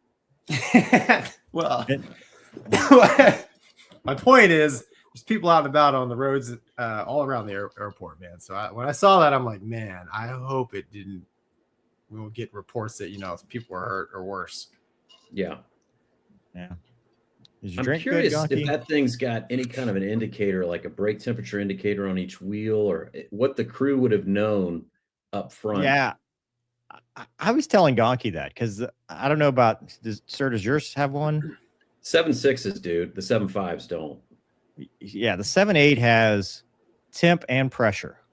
Mm-hmm. So you would know the data's missing on that one wheel. Dude, that's it, isn't it? Right there. Mm-hmm. Yeah, just dropping right there. So you'd have indications. And I'm sure they've got a camera. They could have watched it in real time. Oh, man. For sure that wheel went off the airport property. Oh, I mean, for probably a mile at least. Dude, I know. 180 knots at 2,500 feet. I want to know where they found that thing. We saw It's I believe what is it? Is it Strong Badia population tire? Right. That's tonight's obscure reference. Yeah. It shouldn't be obscure. That's awesome. Yeah, that's well, dude, they for sure then the handle was up. I mean, the gears are already up. You can see it. You can see it comes off as it rotates up, and it was this outboard tire that fell off. Oh, dude. Yeah. Yeah, they are positive rate gear up. Yeah. What was that? It's right there when it starts to go up, and then it's almost like when it hits the door. Yeah. Like it's almost like it bumped something and then fell off. But I'm curious if the crew, like I said, if they could see a loss of indication on that wheel. I don't know what the A350 has on it. I love I hope they did know and they were like, we're going home. This is go home leg. And I don't care. Come hell or high water, however many wheels we have, we're getting this puppy back to London. Yeah. You're gonna have the same wheels in London as you do in Vegas. So yeah. You're gonna be a lot lighter. So go to London. Enjoy the extra performance. Right. Although London, you got those step downs and speeds and stuff. It'd probably be easier to land here than. Although I mean, but there's probably less paperwork in London than in Vegas. Oh yeah. The UK, London. You know the thing they always told us. Put the wheel through their house. Right. I was gonna say they're probably like, let's get out of here. Right? Yeah. Dude. Oh, you think they noticed? No, they didn't notice. That's scary, man. I mean, like all joking aside, like that, we're lucky. Hopefully nobody got hurt, but yeah. I think by now we'd know. It was a couple days ago. And you have to do a TFOA. Oh yeah. Things falling off airplanes. 100%. Or just saying. I remember years and years ago, my dad was flying 1011s for I already said Delta, but and he lost a huge panel taken off out of Phoenix, and they didn't know it. And then by the time they landed, it was all over the news. It had landed in somebody's backyard, by their swimming pool, and big piece of the widget on it and everything. And I was like, I'm going to get my car and drive home real quick here. Yeah. I wonder how that lawsuit works. You got to sue them in London? Yeah, I don't know. That's why I keep going to London. Yeah, exactly. Yeah, not our problem. Yeah. Do we have extradition with the UK? Right. It's a lot harder to get me out of my flat in London than it is out of the Hilton Garden Inn in Vegas. Yeah. G Walker says finders keepers. And Thomas says no free trips to the HUD. He's talking about that only applies if you have something forward firing. Yes. If you are on a bomber. B-52. Yeah. I don't know that. I think all the trips are free. Yes. Through the windscreen. Yeah. Across the windscreen. Convertible roof that they just tried to make. Just about you go wherever you want.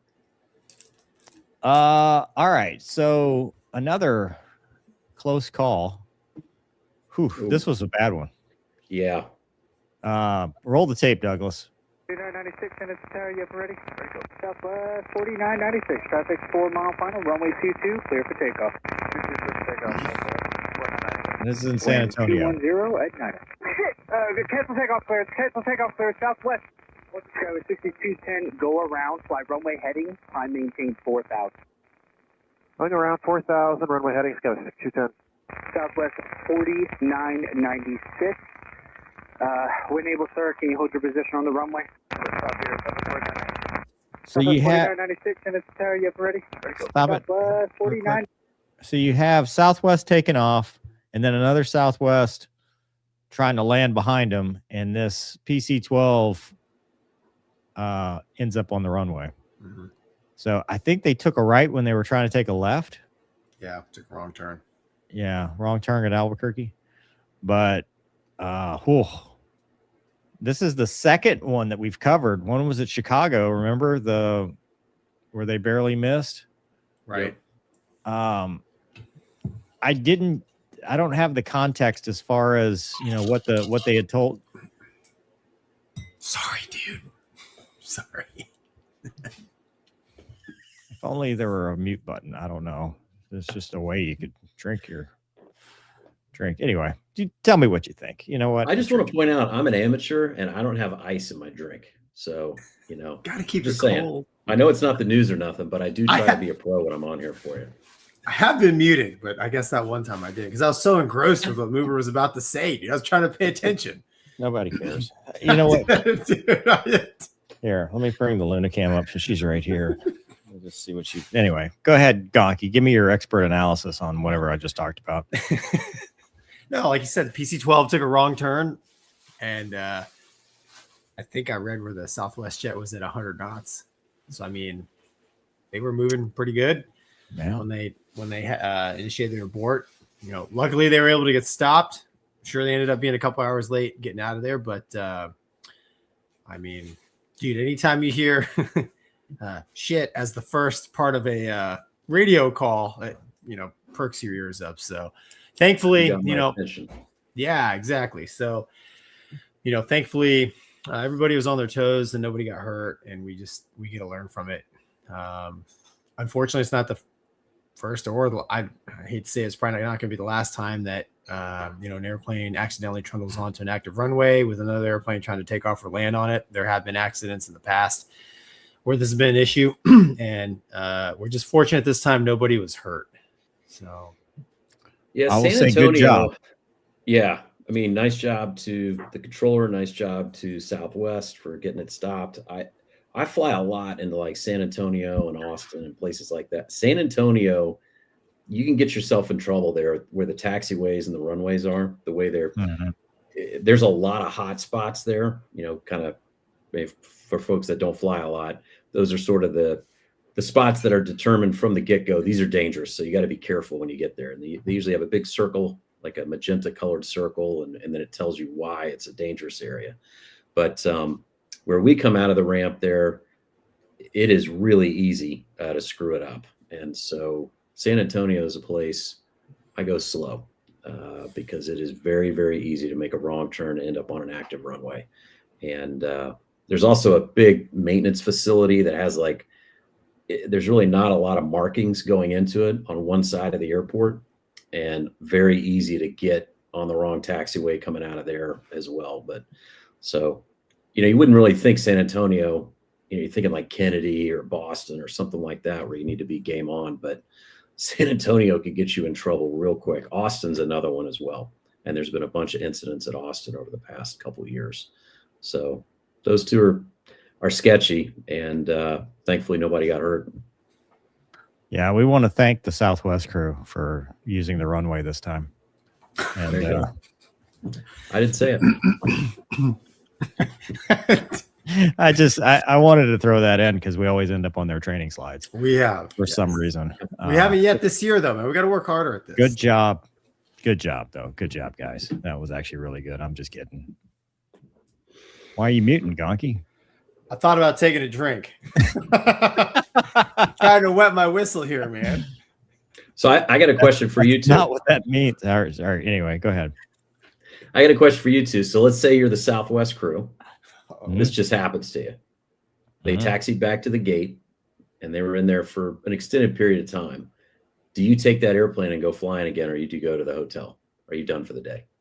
In your opinion, just because we get to make the choice, are we going to keep going or not?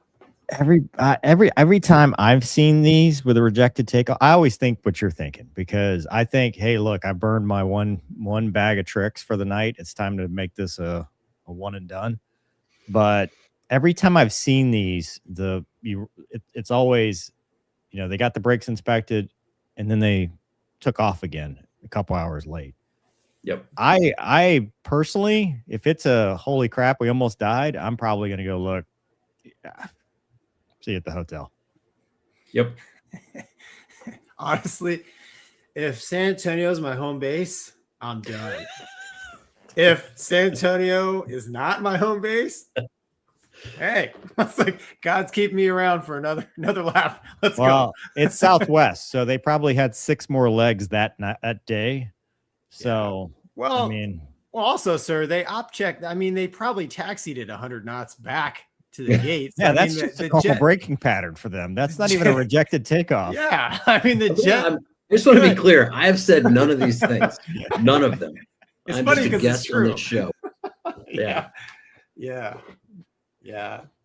If I'm just curious because I think through it, and I've had a few, pretty scary ones over the years, and a couple of them I pushed through and just kept going, and it was halfway later on that leg up at cruise altitude, all of a sudden it hit me, and I was like, dude, we could have freaking died, and then you're just sitting there going, did I screw something up? Did I not hear the right radio call? And then I'm missing checklist stuff. I'm missing radio calls. And then my head is completely not there for the rest of that leg. So I always kind of put myself, when I see one of those kinds of things, I always put myself in the cruise head and I go, do I stay with that airplane? Or when we taxi in, do I say, I think I'm going to go to the hotel and have a beer and call it a night? I fall way more on the go to the hotel for the night now than I used to. So, because I've done it, and the head game starts about 2 hours later when you're on your way into the next spot. Yeah. Pro tip: go straight to Bubbles in the back and get a beer there. Okay. What, during the taxi back? That's a little. That way you for sure can't fly again. Yeah. Right. Like, you didn't have to wait for the hotel. You just bam. Right. Yeah. We're done. Yeah.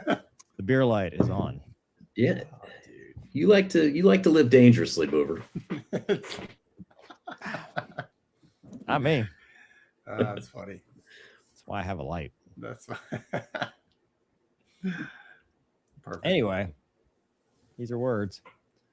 G Walker says we lost fuel caps on the Airbus all the time. It's a real problem. Okay. All right.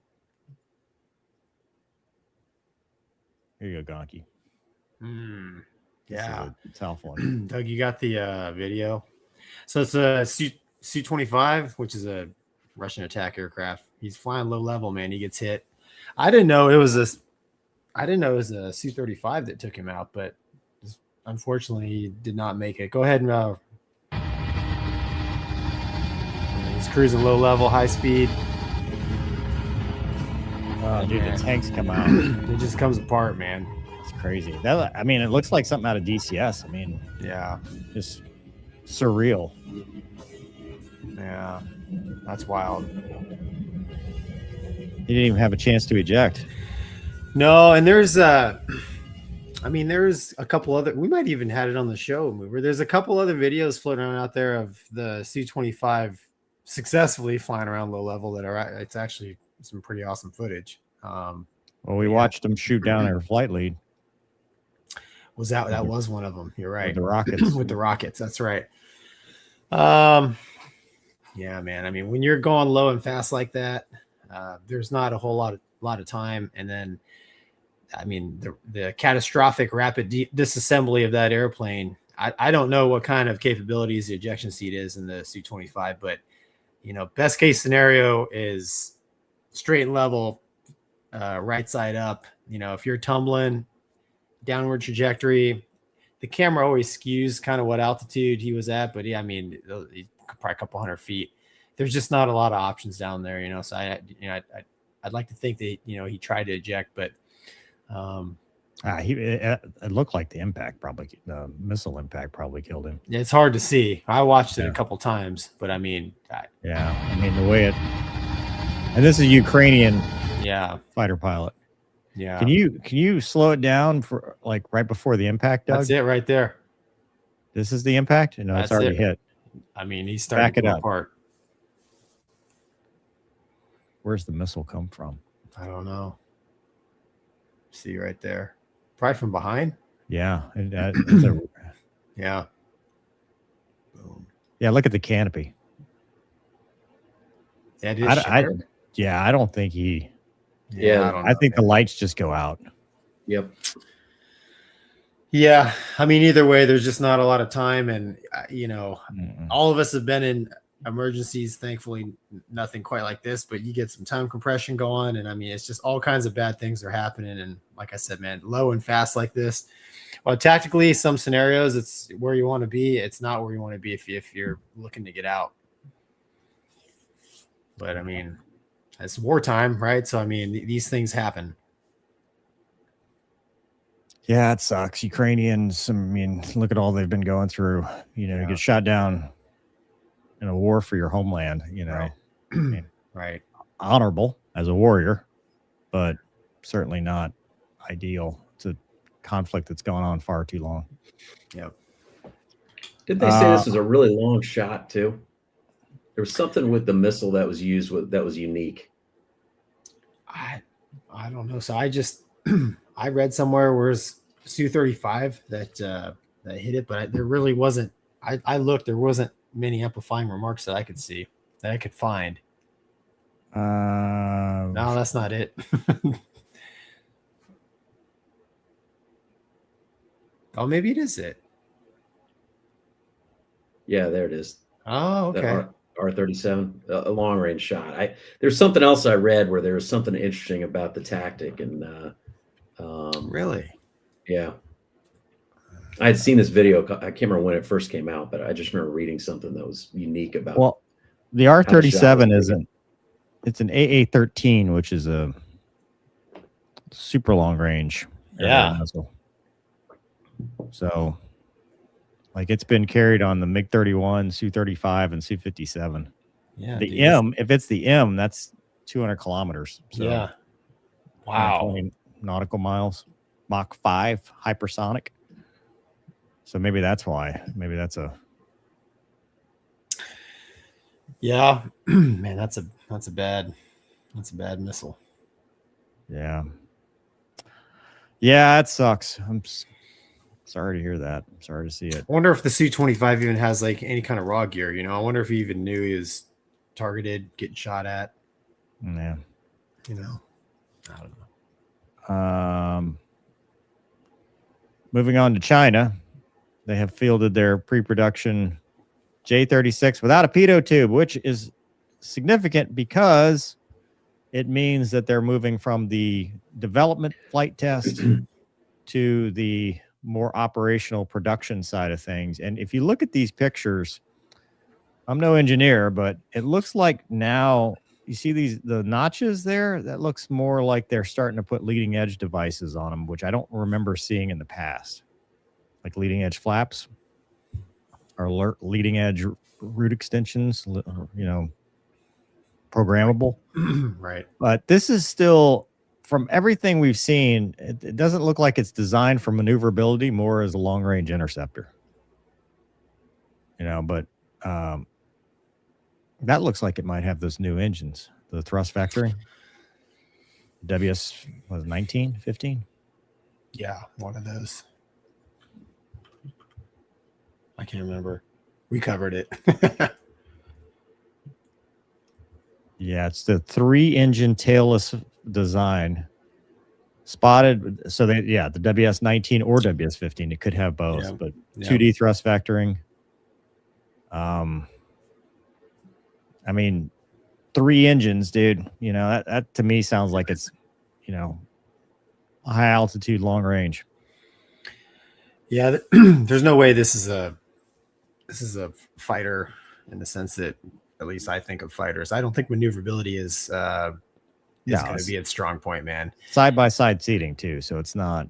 Yeah, I do think there is a place for a large interceptor that's not necessarily maneuverable, but has a lot of on station time, a lot of range, a lot of speed, and maybe the ability to control a fight. Control drones.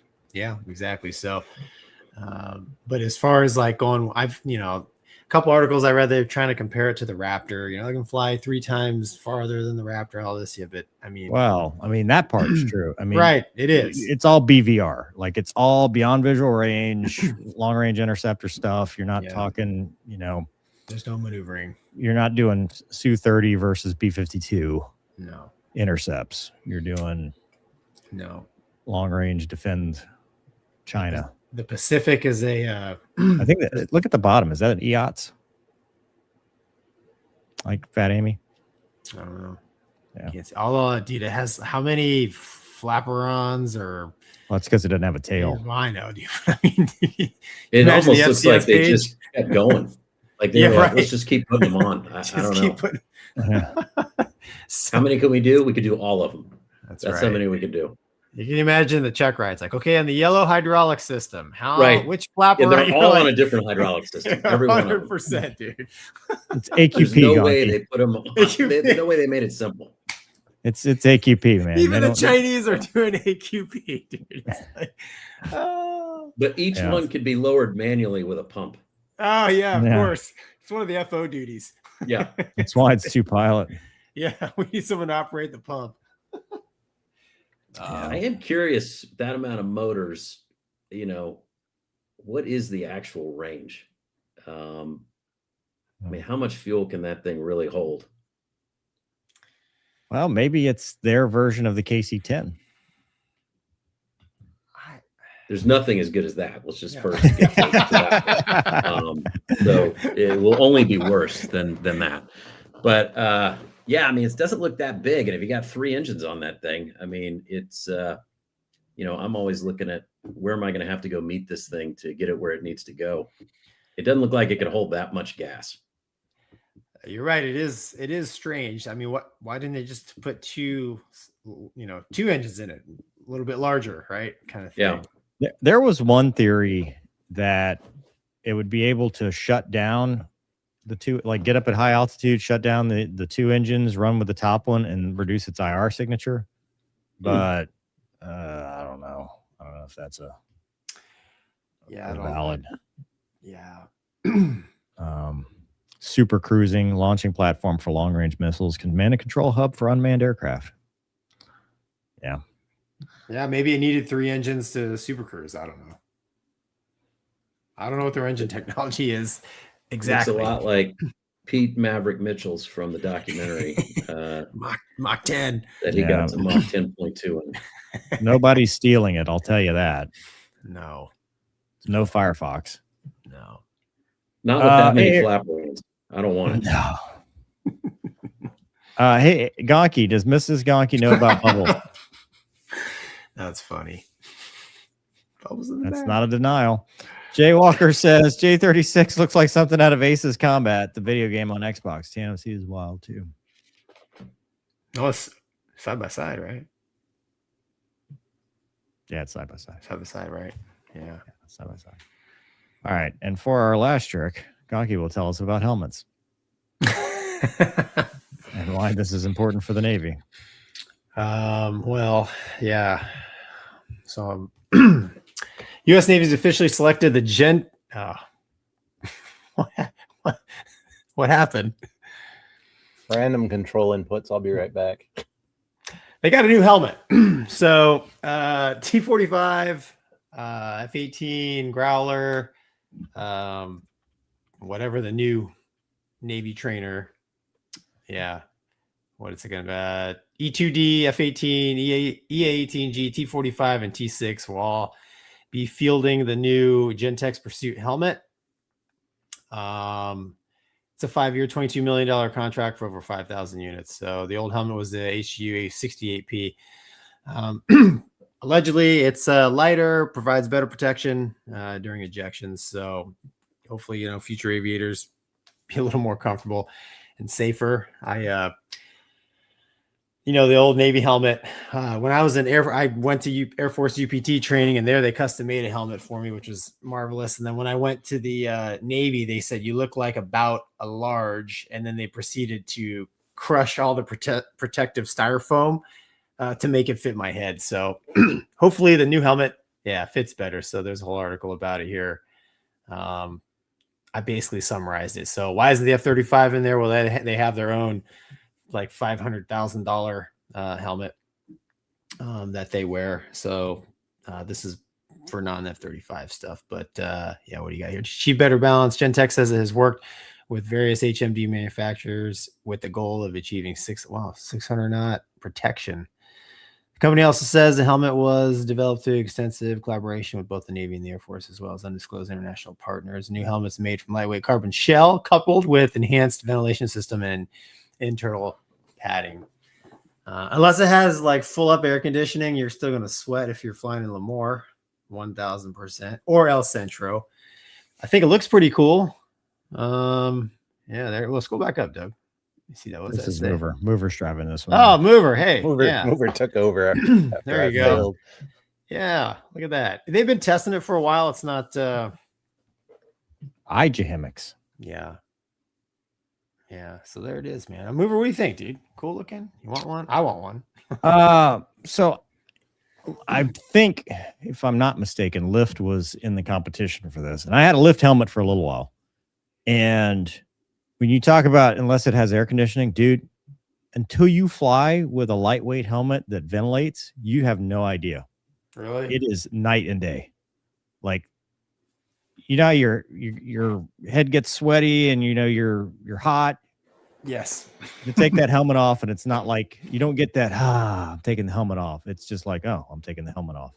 Like, it's huge. T-Bear will talk about it because he flies with a Lyft helmet on his air tractor.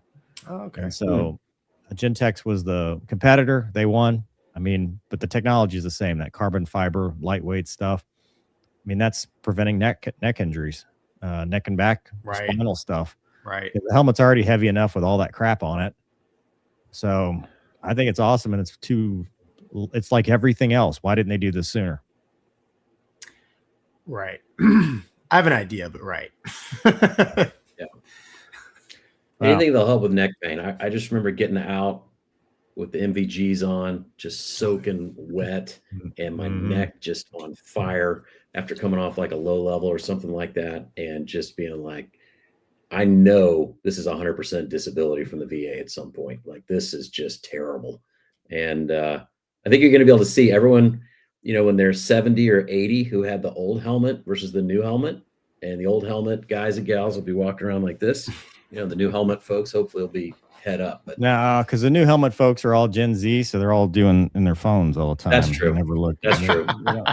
They're permanently hunched like this. Yeah. But yeah, anything's got to be better than what we currently had. So yeah, kids these days. The helmet that when I first checked into Vance Air Force Base, they put the hot mold on your head. Yeah. And I mean, I was like, this is amazing. And it by far the most comfortable helmet I ever had in it, like motorcycle included, like any capacity. And then when I left, I didn't take it with me. I don't know. I gave it back to him, or I thought I had to give it back to him, but I didn't take it with me. But yeah, it was a stark difference from the Navy. So it's nice to see the Navy's getting something new. Yeah. Yeah. I have a giant Irish melon. So when I got to college, they were like, oh, no problem. We'll be able to get you fitted. And they were unable to. So they had to special order a new mold for me. And I think it's still true. I don't know. But at the time, I had the largest helmet in the entire Air Force. See, Gonky, this is why we should have done that watermelon helmet video. Oh, dude. Just this reason. Yeah. So when we did survival school, remember when you do the parachute training mover out in the desert and you get pulled behind the truck, all that stuff? Vance. None of the helmets fit. None of the helmets fit me. And so the guy had to run into town and get a football helmet from the high school for me. And I had to wear a full football helmet for that, with the face mask and everything. Like a kicker mask, or like a lineman where it has the center one. Like, were you a lineman? It was more like a quarterback. It wasn't a kicker mask, but yeah, it was pretty embarrassing. That's awesome. They called me Gump. It was bad. This is not a good way to start. Perfect. That's a story I didn't know. Yeah. We've been cheated out of a good story. Well, all right, Gonky, I'll finish this off with Iran has a plan for the B-2. Enjoy this video. Some humor. This is a hype video from the Iranians on how they're going to defeat imperialist America.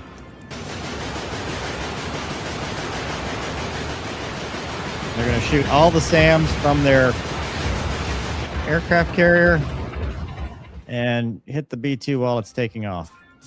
I like how they put the flag on the aircraft carrier. I think it was trying to land on the carrier. Yeah. Wait, is this a friendly fire incident? Did they take over our carrier? And why is there an F-16 with two tails sitting on the carrier? Yeah. There's a lot going on in this video that you got to really slow it down. Yeah. And in all my times on carriers, I never saw anti-aircraft weapons on a wheeled truck sitting on the flag right in the LA. Yeah, is this Gettysburg too? Nope. This is an animation of what happened that night. Yeah, exactly, dude. And why? The only thing we have to fear is ourselves. Right. You know, it's new. I mean, how many missiles does that? All of them. Yeah. It's like before they, it's the Hangman loadout. It's the whole war gets shot in this one thing. I mean, look at that. Not one misfire. That's amazing. Well, I don't want to know where they're coming flight from. Though for the B-2. Should probably put his gear up and put out. Well, he was taking off from the carrier that shot him down. Yeah. So many. Yeah. Why was the B-2 taking off? I feel like I've heard this story. Yeah. There it is, dude. If it enters Iranian airspace with its gear down. Yeah. No. No. All right. Well, that's a good one. It's funny. It's humorous. They can't be serious. Well, Gonky, you want to do mental health minute? That's up to you, man. Listen. That's up to you. We only have the good Colonel on once a time. So Colonel Mattingly, lead us. No, I'm just kidding. I promised him I wouldn't do it. He sends you this text. He goes, "Are you going to dump the mental health minute on me again?"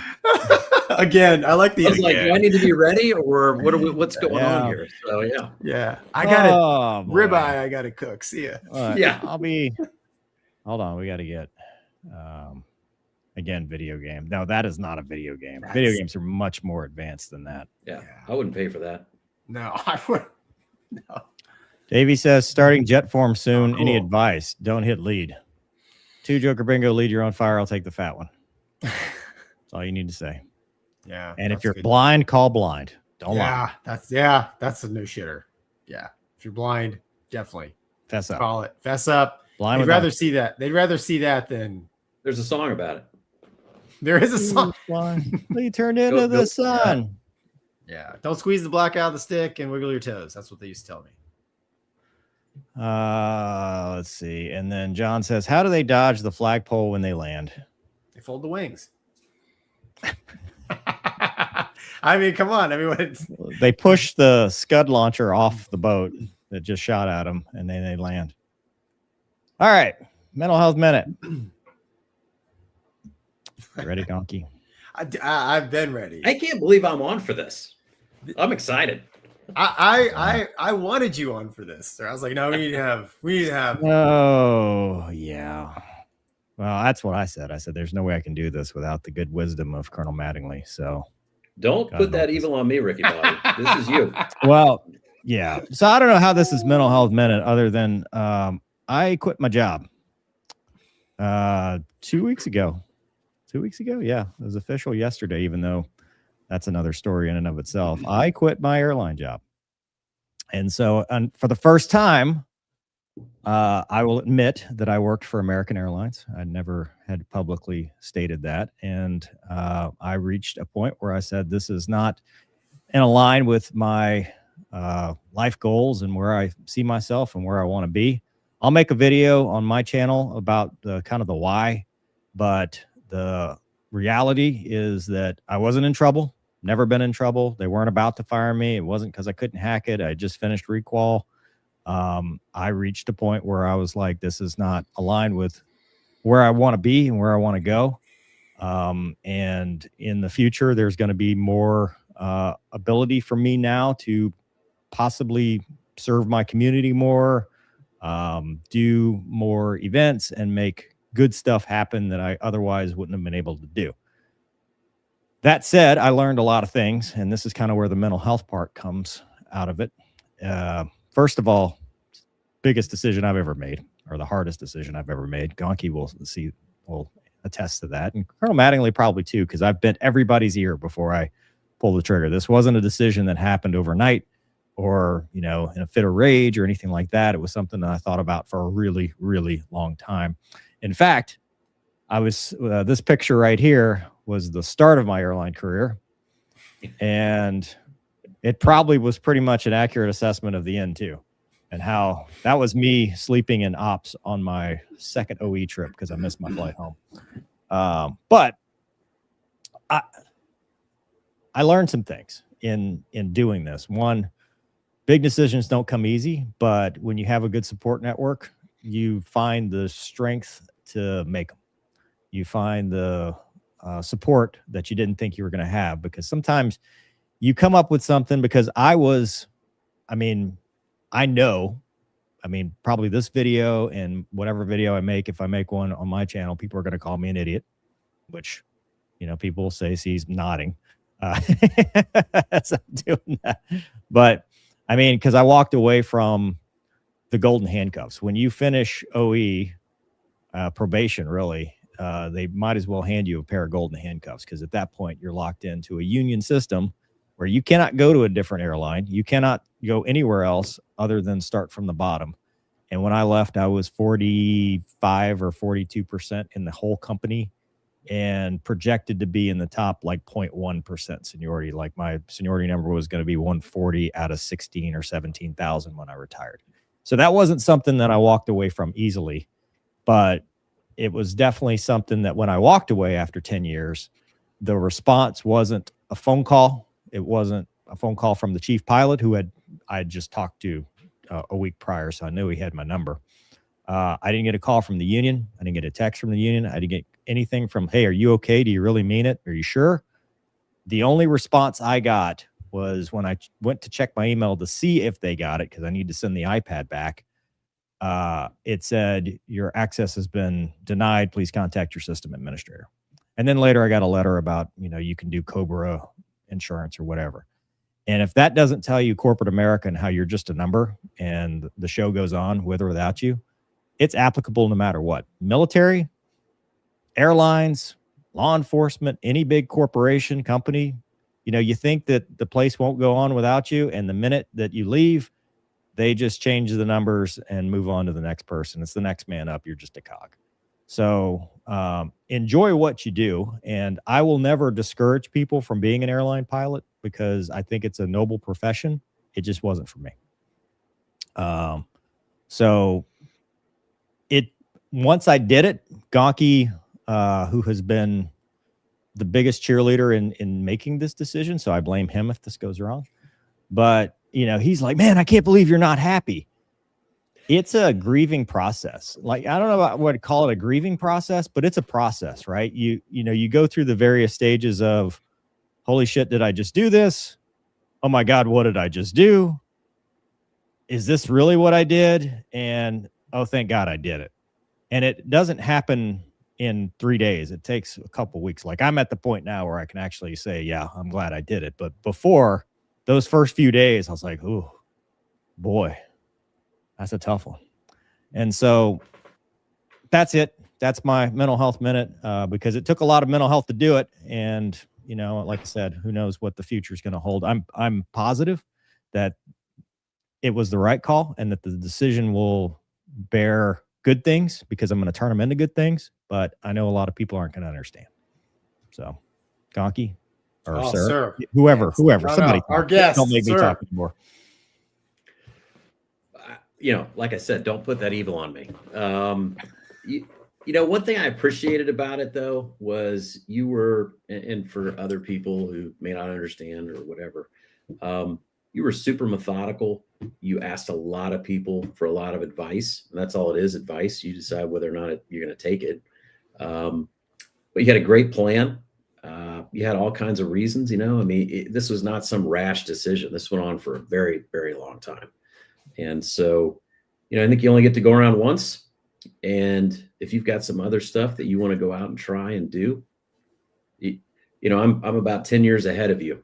And I would say, there are not a lot of second chances. So if you want to go try, you get one chance to go out and try. And that's right now. And you don't want to look back. I look back, and it's true what other people say, that probably, I mean, I could argue almost 100% of the things I regret are all things I didn't do, not things I did do.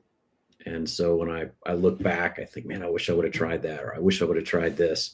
And it's motivated me to take some more risk, in my 50s than I did probably when I should have in my 40s. And so I would say you can't listen to what other people are going to say about it. There's going to be a ton of people who are going to say, this is an awesome idea. Great job. You're breaking out of jail. Because, to be honest, it is golden handcuffs. And if you don't have something else to do, I especially look where you really see it is when guys retire as airline pilots, and this is all they've done. They die quick, like really, really quickly, or they get really sick really, really quickly because it's their life. It was never your life, and you have this whole other life that you're living. And I think this is only good things. And I'm sure you remember, I told you, it's not like you're putting yourself in prison. You can always come back. Yeah, you're going to lose seniority and all those other kinds of things. But it's not like forever and ever, you can never do this again if all of a sudden you decided you wanted to. So go try. So few people go out and take risk and try. And I'm super impressed. And I'm looking forward to hearing what the next chapter ends up being. I know you've shared a bunch of the ideas with me, and I like all of them. And anyway, I think it's only good things for you. And again, it's nothing on the career. I'm one. So have you seen this show? We're blacklisted everywhere. So yeah, I know. Sorry, I don't care. Gonky. But yeah, that's what I think. Thank you, sir. I appreciate it. No, you're one of the many people that I've respected. And I mean, I reached out to you for that reason, because I was expecting actually you to go, "Are you stupid?" And instead I got very supportive words. So now I don't know. Gonky. But I did tell you can't live in my basement. Like, that's true. That's true. That Luna that we can. can't Luna can, but Luna's I'm welcome. forbidden. Yeah, I've Luna's heard that welcome. a lot. Yeah, I hear that a lot. Well, I mean, movers like Gonky made me do it, which is tongue in cheek. Here's where Gonky turns this into about him. This is mental health for me because I'm sad. Sorry, go ahead. I just said like 3 words. Gonky's never said he's sad ever. That's true. Or sorry. Yeah. I'm addressing the fact that some people be like, oh, did Gonky make you do it? All this stuff. The thing is Mover and I are very, very similar when it comes to, just how we want to live. And I saw this way back to like when you first got hired, right? I remember getting that picture. Gonky, this is me I missed my flight home. Why am I here? I'm like, I don't know. But I just, man, I look at somebody like yourself, who's you're motivated, like you've got a vision in your head of who you want to be. And I mean, you said it yourself, being tied to a schedule doesn't align with what you really want to do. And there's no reason for you not to go out and do those things. Having made a couple of, big decisions in my life, a couple of years ago, I turned down a pretty sweet Boeing gig. I would say leaving active duty after 10 and a half years on I was on the path. It was a big decision as well. And I'll tell you, man, you will catch yourself thinking, oh man, what if I would have just stayed? Because if I would have stayed active duty, I'd have an active duty retirement right now and things would be different. But I wouldn't know Colonel Matt, I wouldn't know the Colonel, I wouldn't know you, I wouldn't have had the Malaysia experience, right? So dude, it's it's the path. Your life is what you make of it. And I'm jealous because about 6 years ago we made a bet who was going to quit first. Yeah, I already got slapped once. And I that's right. The first bet was when Movers Channel made 100,000 subs, he was quitting. And he made 100,000 subs and he didn't quit. And then from that point, we made a second one saying, I'm going to beat you to leaving 121. And I've said it on the channel. It's been my goal for a couple of years now. I just keep having kids and it's not their fault, but I just keep now he's bragging about having sex. Cool. All right. Thanks. My expenses keep going up. Great. And my income can't claw up fast enough. Subtle brag. Not about me. But anyways, but yeah, man, look, I'm proud of you. I think there's gonna be bigger things. And like, dude, like literally you could go back if you wanted to. And I always go back to when I left active duty, I had everything loaded up.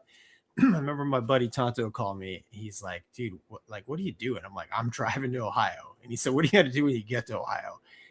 And I had a moment of panic because I thought I didn't really think past that part yet. I had a reserve gig lined up. That's it. My plan was to go home, set up shop and figure it out. And you've planned much better than that. So, I'm proud of you, man. I mean, I can't wait to see what you're gonna do. Doug? That was literally the exact words I was gonna say. I'm proud of you. You made the choice really carefully. Sean nailed that one. And I'm just excited to see what's next. Yeah, I think that you being completely unleashed is going to be really fun to watch. Or scary. I used about 1 million gallons of water in Grok and Gemini. The AI. Things can be fun and scary at the same time, Gonky, especially if it's somebody else doing it. Yeah. Thank you. Valid. Well, I mean, we'll see what happens. I mean, there is no going back to American Airlines, just to be clear. Like, there's no undoing it. There's no, hey, you get your seniority back. There's zero chance of that. Like, it is permanent. So the boats are burned. By the way, American Airlines, if you're watching, answer my email on how to send this damn iPad back, man. Come on. Send us back. I don't want it. It's probably why they're like, here, you keep it as your parting gift, because then they'll charge me.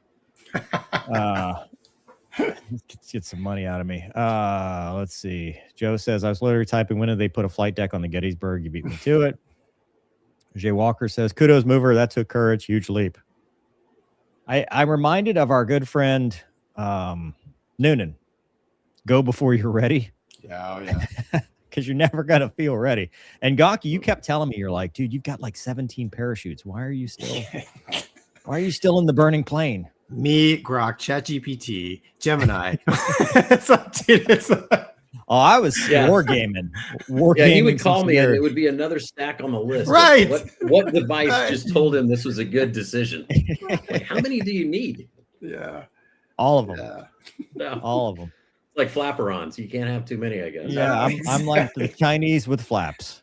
Yeah. JD says, never quit on your dream, but learn to cut your losses and quit your plan if it's not working. E.M. Foster, good for you, mover. We wish you the best of luck in your next chapter. And nice. One day I'll tell that story too. Being an airline pilot was not my dream.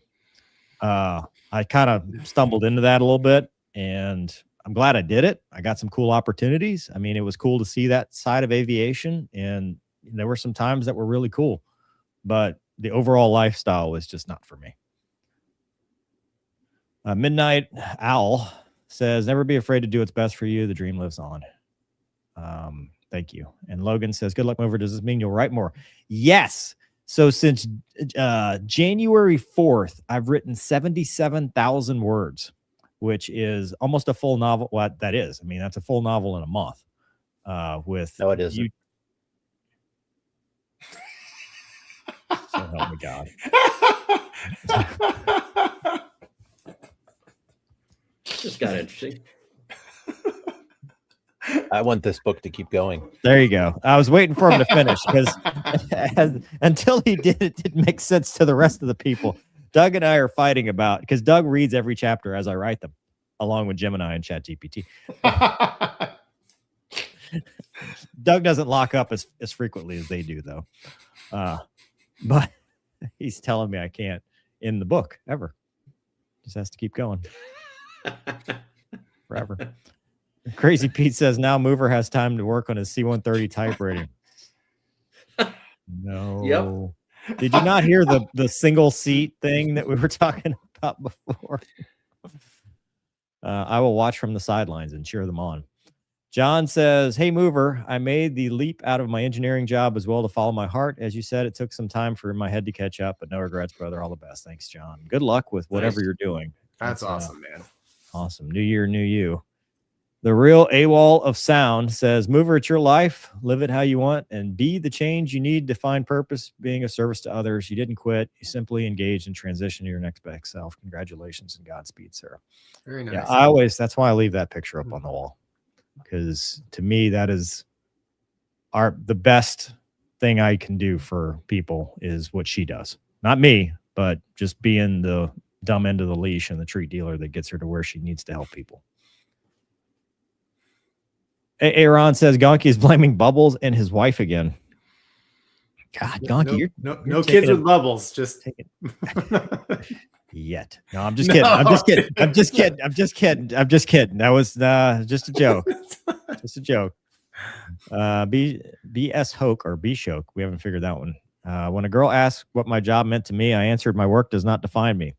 I like it. I enjoy it. But at the end of the day, it gives me the money to do what I want to do. And if it gets in the way, I'll move on. Good on you. Thanks. Hey, and race cars.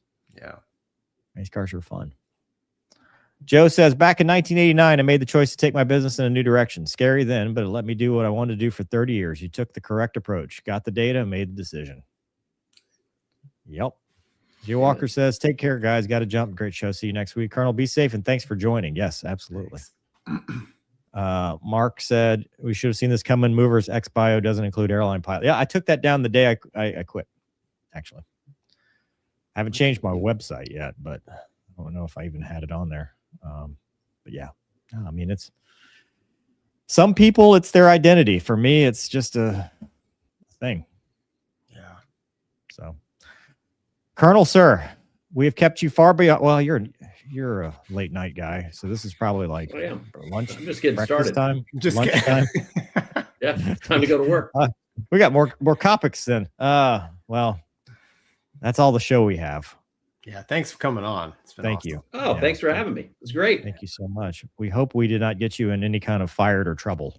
You know, I watched my phone. I don't see like 82 text messages, so we should be good. You know, the runway's getting short for them to take me out. So let's hope I beat them.